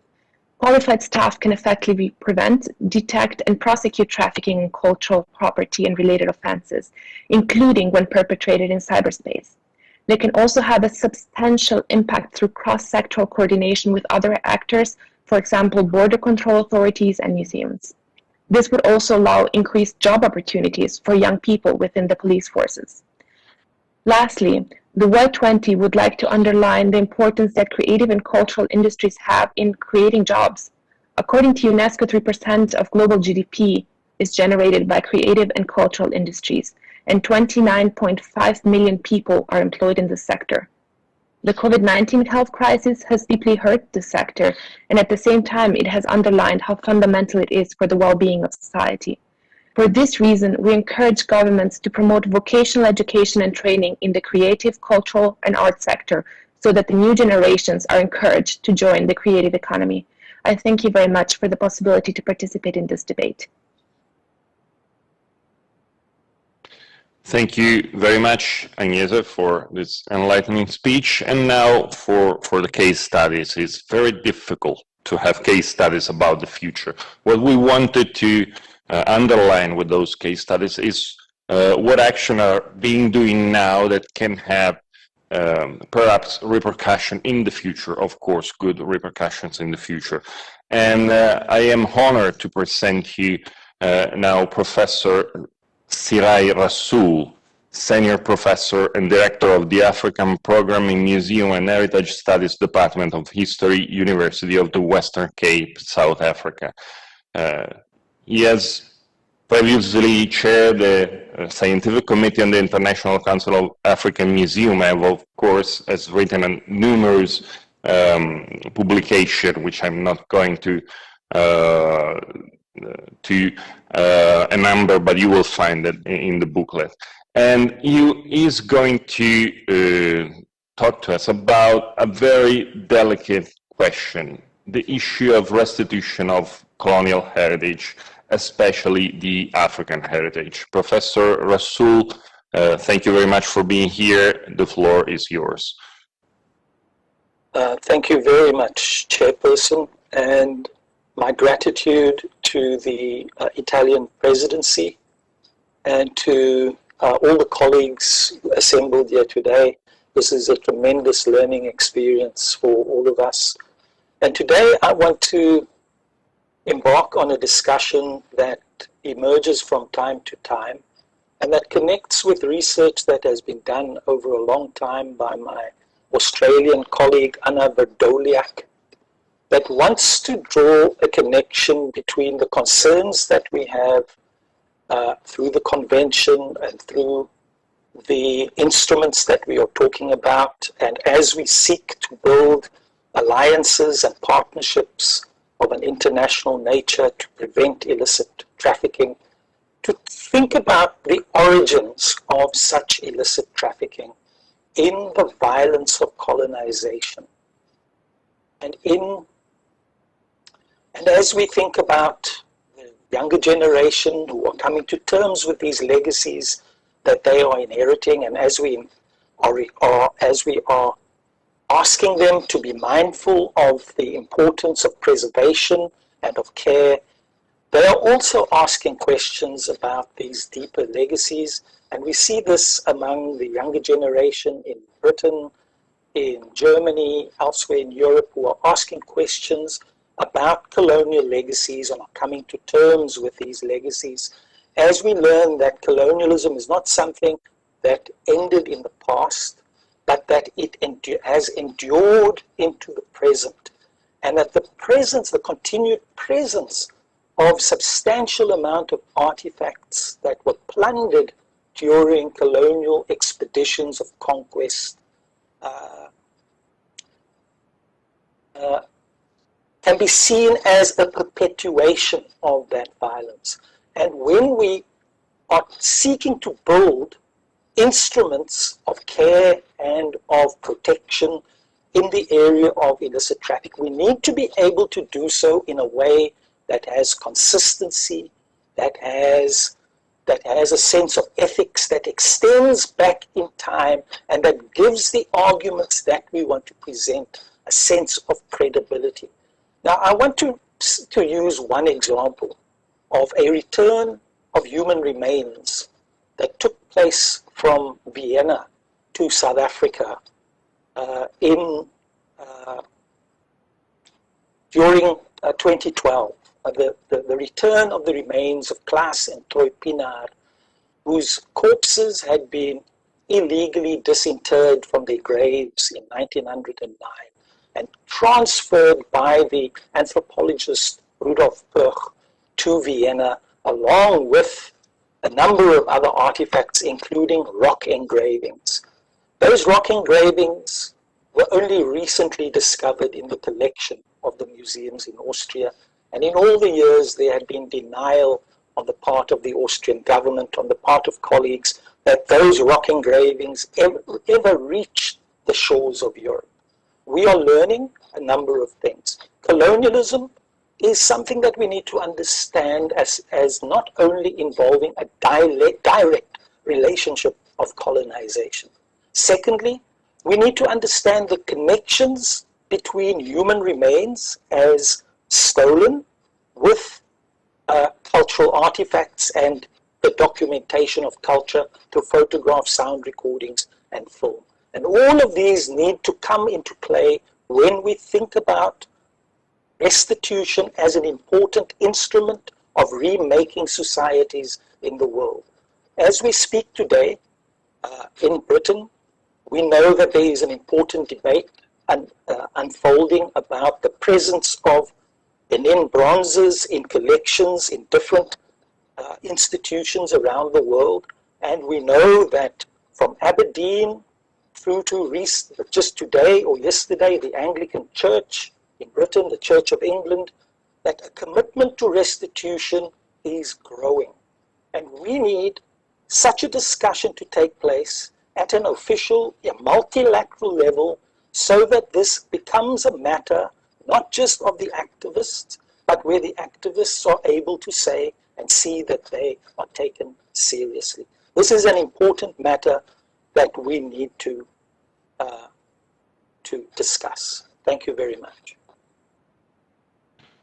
Thank you very, very much, Professor Rasool, for taking this very important issue in this webinar, because it's really, really something that will be discussed in the future, and it has to be discussed now.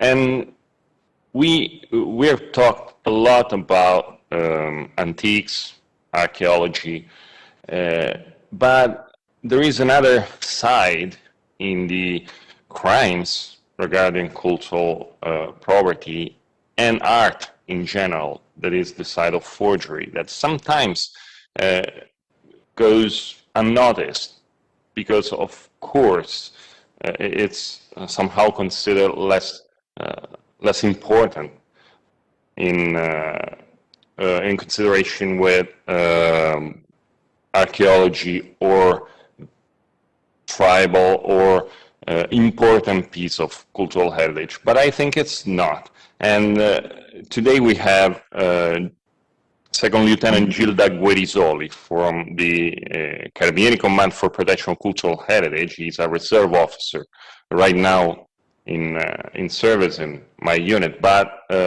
before that, she is an art historian. And as a young art historian, she worked in the private sector, in the public sector, and she worked in a very specific laboratory, the Laboratory of Forgery. And she's going to explain us what is the Laboratory of Forgery and why combating forgery matters. Gilda, the floor is yours. Thank you, Lieutenant Colonel Gullotta. Good afternoon. Art forgery is not just a question of economic damages. A scammer weakens the value and significance of art by creating false beauty. If not unmasked, the scammer irremediably alters the knowledge of an artist and distorts an historical and cultural context. which is reinterpreted in an inaccurate perspective, altering years and even centuries of previous studies.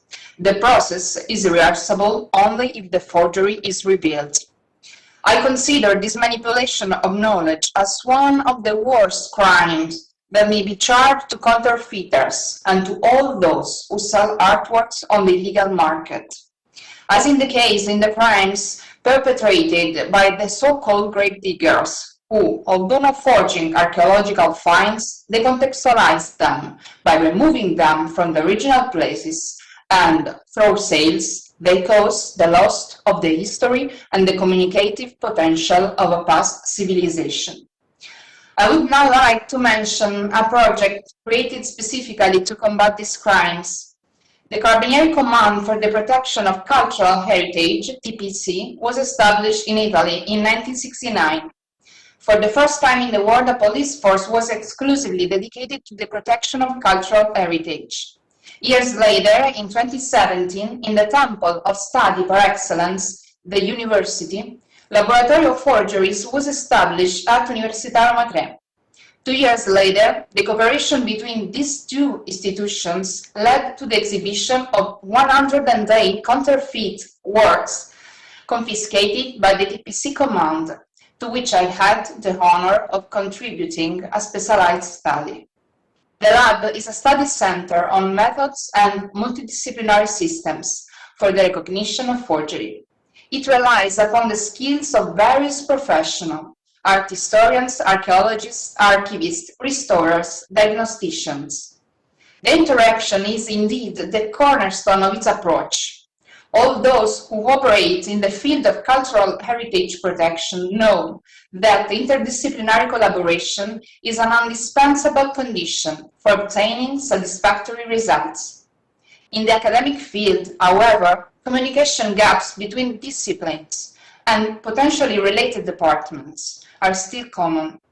Perhaps because the humanist doesn't know exactly what to expect from scientific analysis, and the scientist often does not speak the historical humanistic language. The cooperation among specialists is different from different disciplines in the lab has achieved outstanding results. Indeed, it represents the true implementation of the transversal work of humanists and scientists, and it shows that the acquisition of knowledge of artwork today cannot overlook the synergy between historical artistic analysis and the use of modern diagnostic techniques. The identification of forgery presents very particular challenges. Sometimes it happens that the artist himself or herself, already well known, signed works made by friends to help them in the sale. There were also collaborators who, after the artist's death, continued to paint with the same materials and techniques. In other cases, there were fake works with original certificate of authenticity.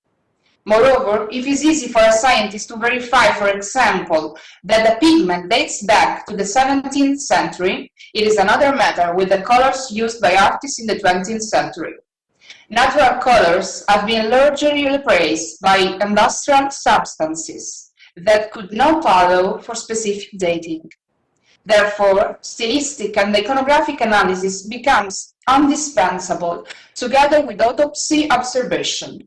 Scientific analysis, however, is not enough to authenticate an artwork.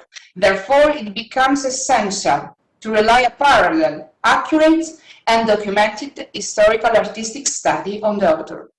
And it is in this perspective that the lab emerges as an outstanding initiative. The training of these professional figures who can work in teams will produce tangible results in the near future on counterfeits not yet identified and on fakes not yet commercialized. One of the objectives is, in fact, the compilation of a database of materials that could support attribution processes. I would like to conclude by underlining that the challenge we are facing today is precisely this. We need to look at the cultural heritage protection from a new perspective, intensify the dialogue among complementary professionals, achieve cutting-edge preparation, and apply all of our enthusiasm and passion. This is the way for us to contribute to the defense of beauty and knowledge, and at the same time make our professional life a truly remarkable experience. Thank you, sir, and I wish to thank everyone for your kind attention. Thank you very much, Gilda, and thank you for pointing again about the importance of mixing expertises, in this case, police expertise, with the technical expertise that is needed to find a forgery. And we now move to another two young professional experts in cultural property protection. Mohana Chakrabuti, that is a conservation architect and an Icom consultant, and Meghna Goyal, a humanitarian operation assistant manager for Sale with the Children. Previously, again, we analyzed the importance of cultural heritage protection, not only in regards of the artifacts itself, but as the humanity that is behind it. And in their speech, they're going to underline how technology and the work of young professionals directed by Icom helped in protecting heritage in the Sunderban region after a cyclone hit. So thank you very much for being here. Thank you for dedicating some time to this webinar. And Mohana and Meghna, the floor is yours. Thank you so much, Colonel Gulotta, and thank you to the Italian presidency for organizing this event and for inviting us. Good evening, everyone. I am Mohana, and today I'm joined by Ms. Meghna Goyal, my colleague. And as per the agenda of this session, we would like to share with you a story of concerning the World Heritage Site of Sundarbans in India. Meghna, over to you. Thank you. So for this case study, we are taking you to Asia in a region called the Bay of Bengal. This region is shared commonly between India and Bangladesh. As you see on your screen, this is the delta region, which is made by the three most prominent rivers in the region. It's a climatically very fragile ecology. It is the main characteristics of this ecology is that there are massive mangrove forests, the largest in the whole world in the coastal region. It's home to 400 Bengal tigers, and it has a very unique kind of population living there, which is both Hindu and Muslims living together, but in a syncretic kind of a culture wherein they worship the same deity, which is called the goddess Bon Bibi. Now this region, if you know, in 2020, so also this region is a World Heritage Site from the side of Bangladesh, but is also a National Protected Park from India. In 2020 May, this place was hit by a massive cyclone. Mohana, next slide. Was hit by a massive cyclone. This was at this hit the Bay of Bengal at 240 kilometers per hour, and at which you can say is 150 miles per hour. This led to damages of over $13 billion US, which was the fourth most expensive cyclone to have ever hit this area. It lost 4.5 million people were affected due to this disaster, and that's approximately half the population of Switzerland. In a sense, and in this, all of this happened during the COVID-19 pandemic. And what we did together was that I was on the ground, you know, responding to this disaster, and I'm a cultural first aider with Icom. So I immediately reached out to Icom, and we tried to address this situation. Mohana. Right. So when Meghna contacted Icom activated its channels, and it contacted a group of young multidisciplinary professionals from ICOMOS India, from Access for All, and various other organizations who, and the advantage of uniting this group was that they were not only immediately interested to participate, but they were also very fast in responding. They were equipped with the most recent information and the skills to use modern technology to work remotely on a project. And so at this point, when we were all when we created this group, it was important for us to all come together to decide what would be our next step. Now, all of this was done, we have to keep in mind, all of this was done by using very easy to use, easy to access, free applications, which also did not require a very high bandwidth.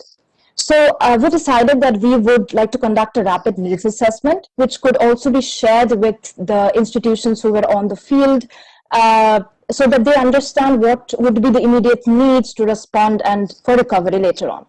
So although the report had to be rapid, we realized that we cannot compromise the quality of it. So we needed real-time information from the ground, which was done by contacting our friends, our colleagues who were volunteering and working on the ground, again, by using very easy to use, easy to access applications.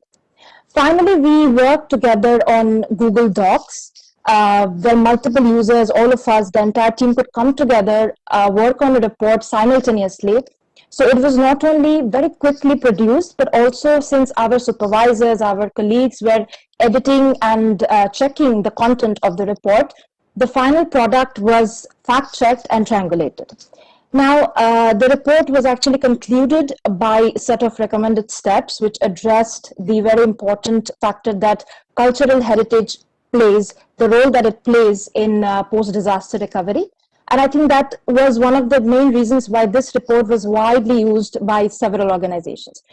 Later on, it was disseminated by simple tools and apps to various government and non-governmental organizations who used it to respond on field.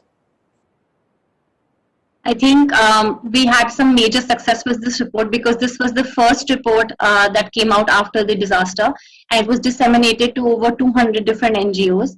What was the main success of this was that we had really practical recommendations, and we were able to get the information on cultural heritage right to the people at the doorstep. So before any humanitarian organization could plan their plan of action, their response program, they knew the cultural sensitivity of that area and they could incorporate that in their programming. And what really contributed to that was that we had so many easy free platforms and we were just able to do it. We had a turnaround time of literally 0 seconds, and we were all working simultaneously and collaboratively. And one biggest learning out of this information is that as cultural heritage professionals, it is really good to put out a lot of information regarding the cultural heritage that we're talking about in open source format online, so that during disasters or during an emergency, people are really able to capitalize on that information and use it to take action really swiftly. And last but not the least, though it is a very low cost application, it's not low effort. So it's really important to give due credit and due time to this kind of work. So thank you so much for giving us this opportunity. Thank you. Thank you very much for this enlightening presentation, and again showing how technology is important in protecting cultural heritage, even if it's free, even if it's based on free application. And now we're coming to the end of this session, and I am very proud to present you Riccardo Moro, that is the Civil 20 Sherpa. The Civil 20 is another engagement group of the G20, and it's about engagement of civil society.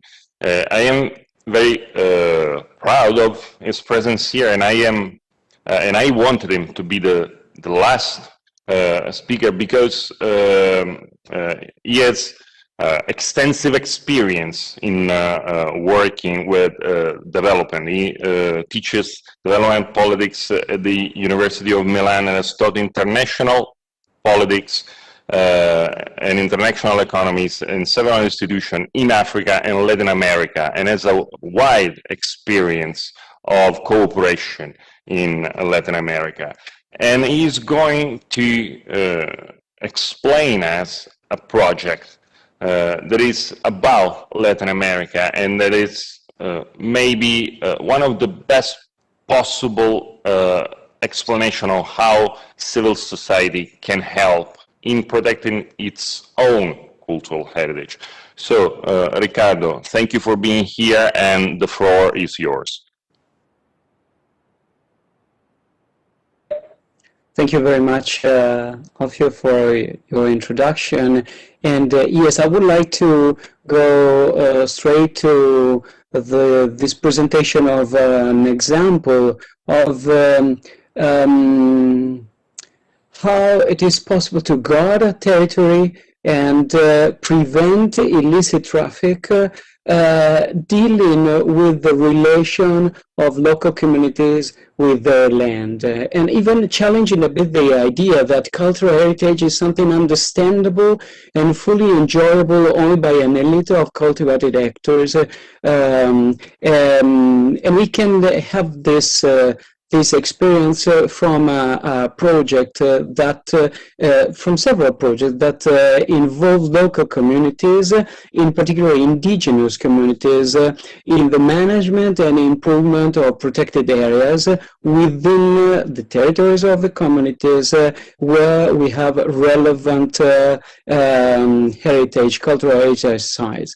In particular, references to some experience in Peru, where the development plan of these sites, in particular of the Señor de Sipan and the Bosque de Pomac. Maybe there's someone visiting Peru had the opportunity to go in the north, where the Cultura Mochica and the Sican culture were developed before the Inca era, the Inca time, and probably some of you had also the opportunity to visit this site. And the development plan of those sites have been defined and implemented with the full participation of the local communities. In those cases, people living in the villages around the archaeological site had no connection with them traditionally in the past. People from far, from the capital or from abroad, visited the sites for scientific research or elite tourism without having any connection with the local communities. And sad to say that the only connection for the local people was for someone, not for everybody of course, was the possibility to steal from so rich sites, fueling this way illicit traffics and impoverishing the sites. With these projects, the local communities have been involved in several activities related to the management of the site, from services for tourists to the promotion of craftsmanship producing pottery, from the material work to build site museums and to build structure for the archaeological activity and for the reception of the visitors, till becoming or being involved in being the tourist guide on the site. This way, the archaeological site, instead of being a sort of alien space, alien bubble, sorry to say that in a way that seems a sort of joke, but this was the reality. A bubble attracting alien people, speaking alien language, because the ordinary language on the site was English.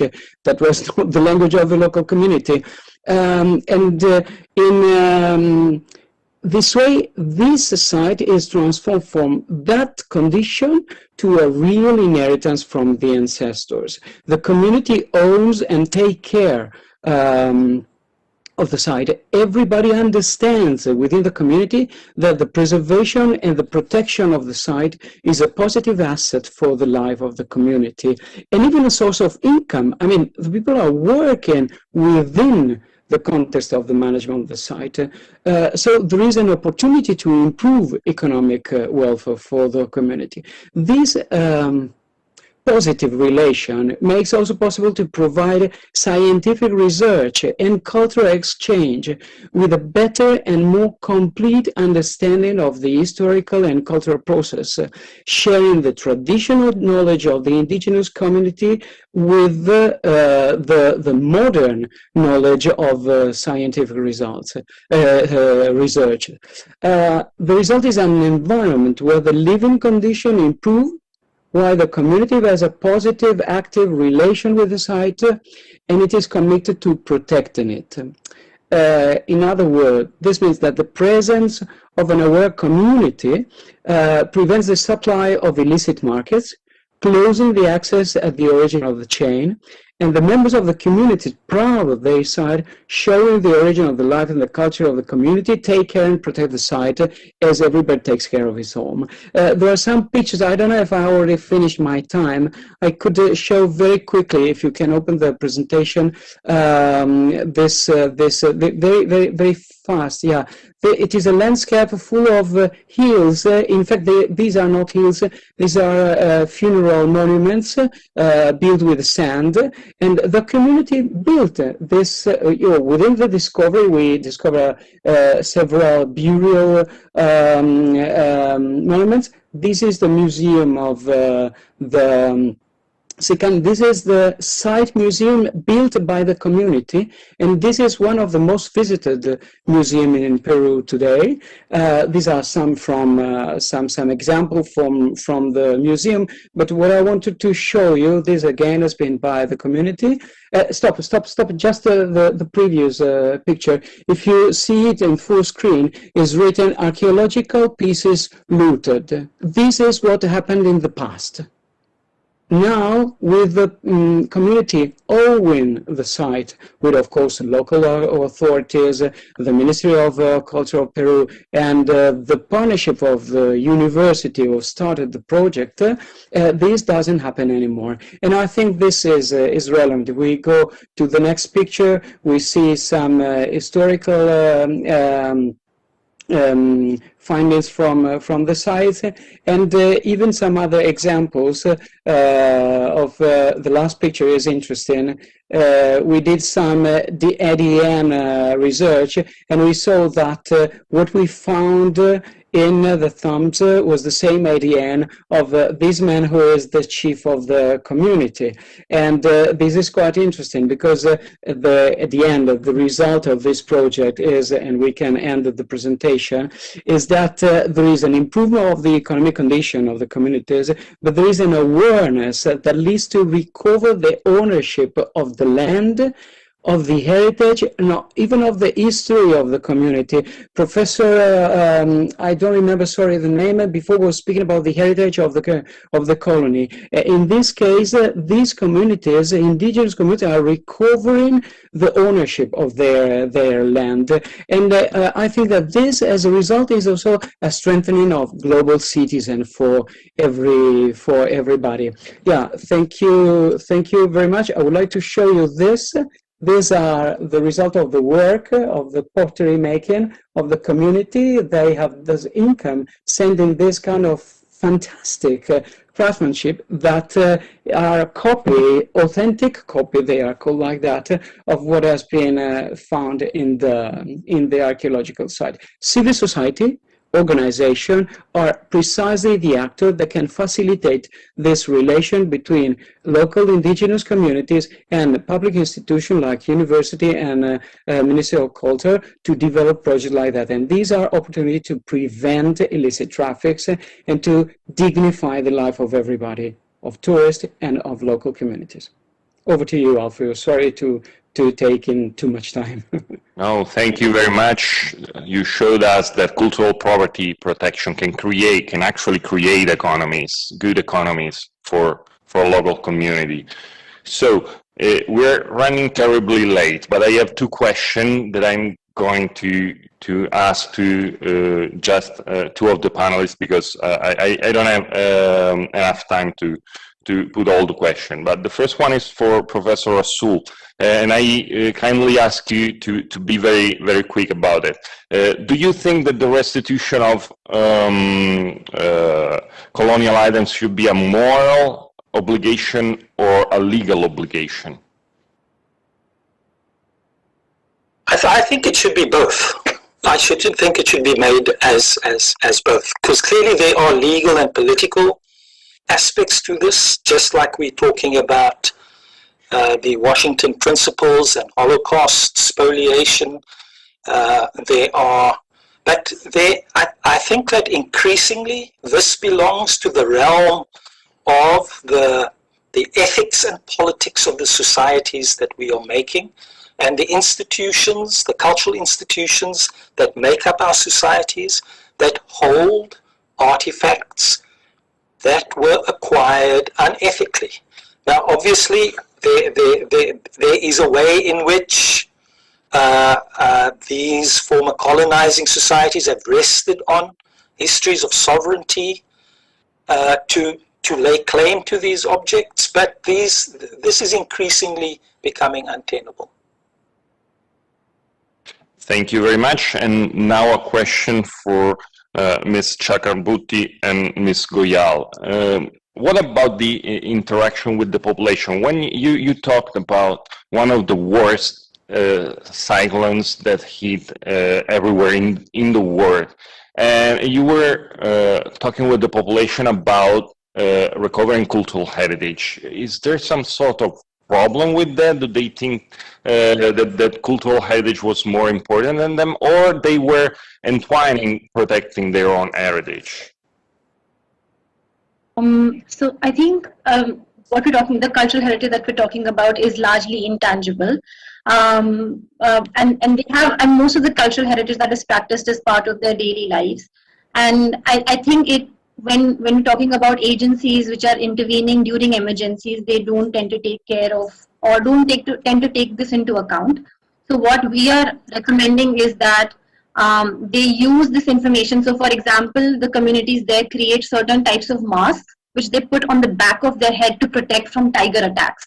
Now this is a specific skill that is utilized only in that forest, but that's something that would probably die down or not be used if it's not incorporated in, say, livelihood planning through emergency response.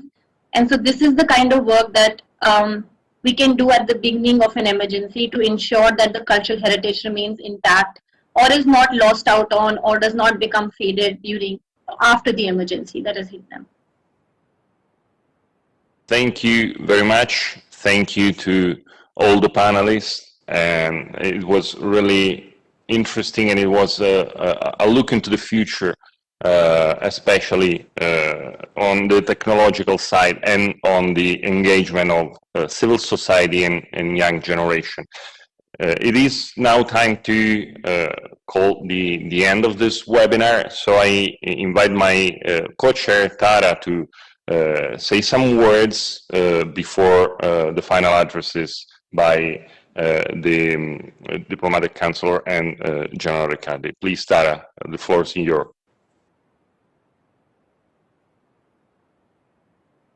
Thank you, Alfio. Am I there? Give me a moment for my video. Terrific. Well, it's very hard to summarize such a rich discussion, and one that has been so deep and thoughtful and interesting and wide-ranging. But I tried to draw out a couple of common themes, and I think we have a few.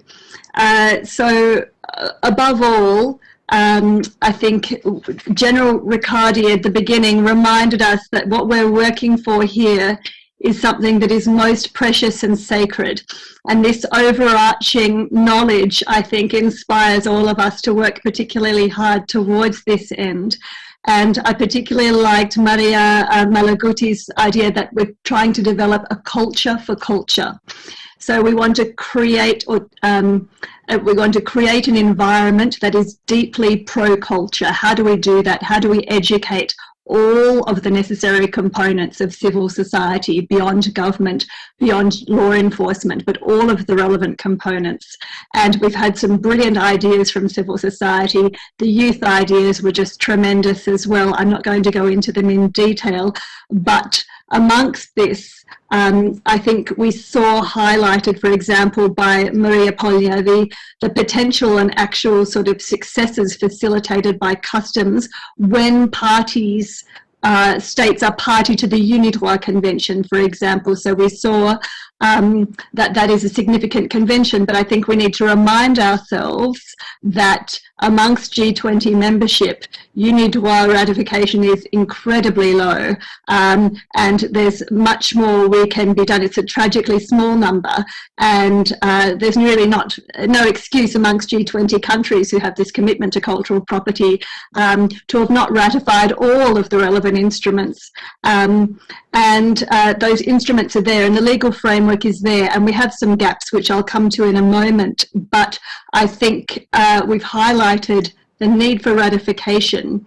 We've highlighted the need for the opportunity of sharing tools, and tonight we've heard about some brilliant new tools, and Sophie Delapierre educated us about a wealth of resources that are available freely online, developed by Icom. I loved Zeynep Boz's publication that she shared, and I was immediately thinking, why aren't other states potentially considering doing their own version, producing their own local version of this publication, which is also available. Really, everyone should be having such a handbook. We heard about the Dutch Covenant template, which is available. So there's a wealth of tools if we network sufficiently to have awareness of all of those. Another issue which emerged beyond the legal framework and the tool sharing requirements is, the need for data. This was an issue that emerged a few times, with Corrado Catesi asserting that any state who claims there is no illicit market simply lacks the data. And I think, Deborah Lear also called for the need for that data and analysis so we can identify the problem, the scope of the problem, in order to better address it. And it's hard to imagine without a police unit that this data can really be adequately gathered and analysed. So obviously there's a call there for more countries to develop a police unit. I think, correct me if I'm wrong, Alfio, is it about 10 of the G20 countries have some kind of police unit, dedicated, but I think we can do even better. I think, what's my next point? Sorry, I've just lost my notes for a moment. Provenance came up as an issue as well, and I appreciated the reminder that we don't have a universally accepted definition for provenance. So beyond the things we can do right now, we do need to look a little into the future of how we can address gaps, and this is clearly one of them. As George Sanchez Davila reminded us, provenance is a problem. I loved the idea proposed with Mohana and Meghna about using open source information. Surely there's opportunities here for provenance as well to adopt the same approach of open source and radical transparency and real-time openness of sharing this data, and this information. That was, I think, a real opportunity. And we learnt, I guess, the most exciting development in future detection of illicit trafficking was really the swords, and the impact that we couldn't see in that potentially in the e-commerce space is really exciting once it gets on board. And noting that I think Agnesa said that 3% of GDP is generated by cultural and creative sectors, and is also fundamental for the well-being of people and populations and young people. We see the opportunities here for new technology by eliminating the criminal activity, promoting the ethical, sustainable markets. It's very promising, and it was very exciting to hear about that. The question of repatriation came up as well. And this is a very interesting and timely discussion, which I think we do need to discuss much more. I wondered if people are familiar with the Jeffrey Robertson book, in which he's actually drafted a proposed treaty on repatriation of objects from colonial periods. And I think that definitely warrants further investigation. And I think we've just covered so much interesting ground. I hope I've regurgitate some of what I thought were the gems, but there were so many more. In the interest of time, I know here it's approaching midnight, or it's after midnight now, but I would also just maybe conclude with the thoughts.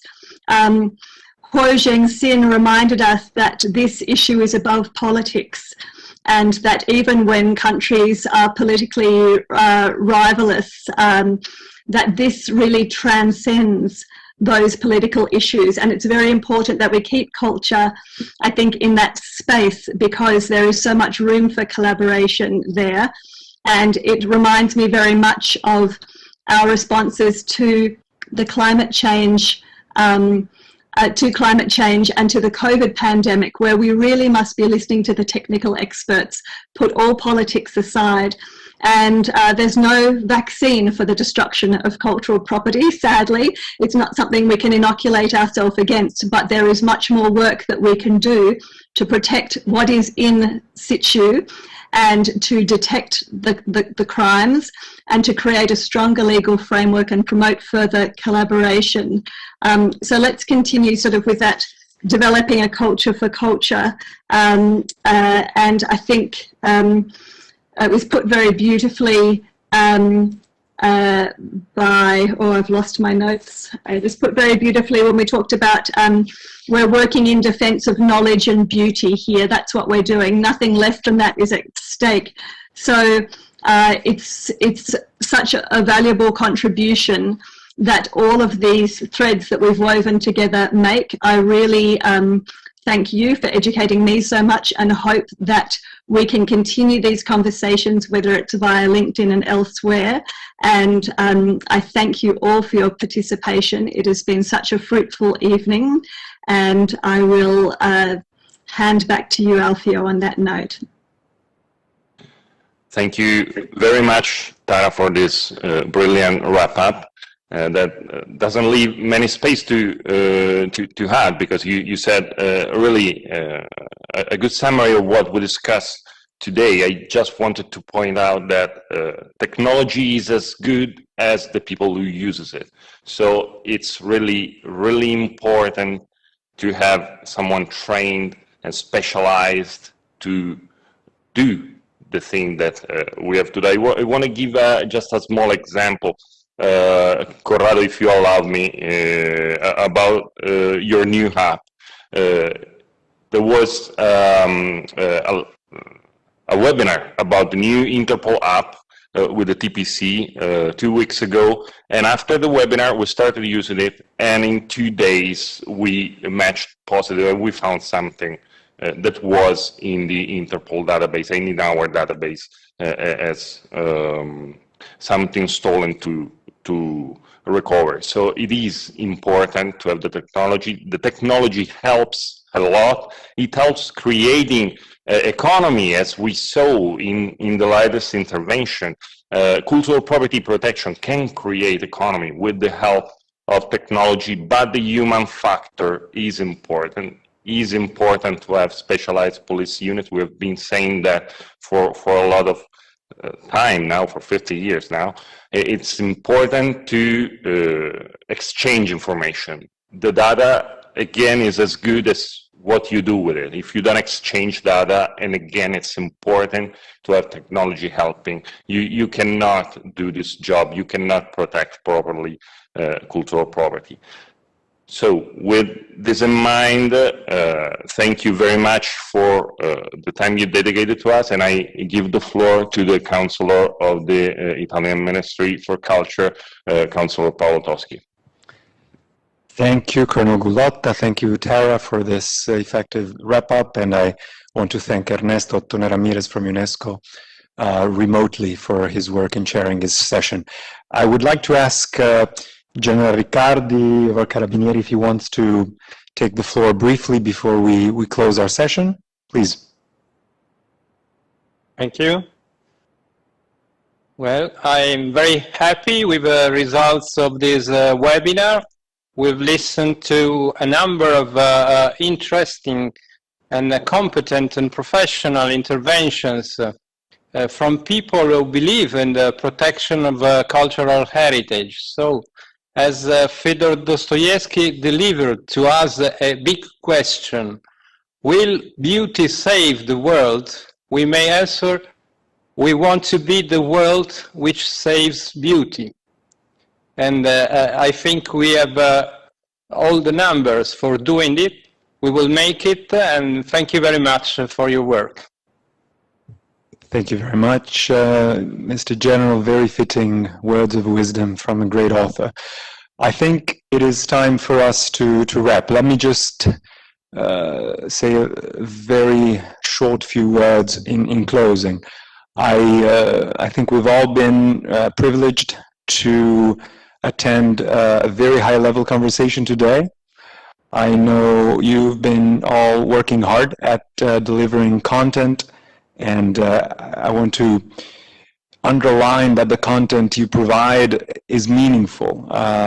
Both the content that came from institutions, but also the content that came from experts and people who are practitioners working in the field, people who have been scholars of these subjects for decades and that have accumulated a huge amount of wealth of wisdom and knowledge. Your knowledge matters. It helps us in policymaking position greatly.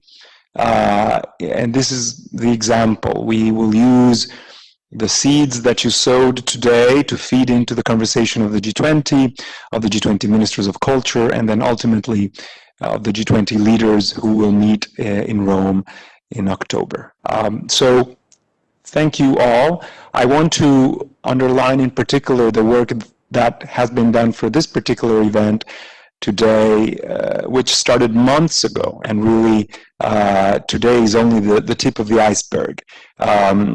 First and foremost, the Carabinieri, who are really an important part of the system in Italy that allows us to protect and to defend our heritage, among other things, because armed forces, of course, are defenders and protectors of many of our freedoms. And so I want to take this opportunity to thank Generale Riccardi and Colonel Gulotta, and in all of our countries, our friends in uniform who help us greatly affirm democracy and the values democracy is based upon.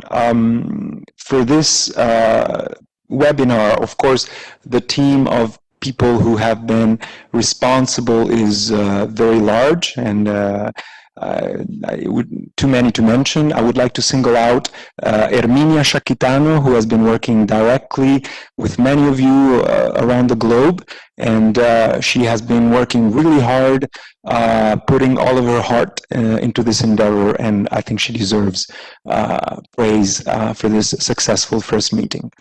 We have mentioned the experts, we have mentioned the technology that allows us great progress and growth when balanced, sustainable, and robust. Finally, let's, in closing, mention the heritage, the beauty that we all are here to celebrate and to make a central part of our value base, inspiring us at a very challenging time for the world. And as Italian chair, we hope we have given you elements that help us all drive forward in terms of a recovery and in terms of regeneration on the basis of culture. Thank you very much. Molte grazie a tutti, and see you soon. And I remember and I remind to those of you who will be following further webinars that our next appointment is on April 12th, dedicated to heritage and climate change. Thank you again. Grazie. Buona serata, buongiorno, buona mattinata. Thank you. Thank you. Thank you very much. Thank you. Thank you very much. Thank you.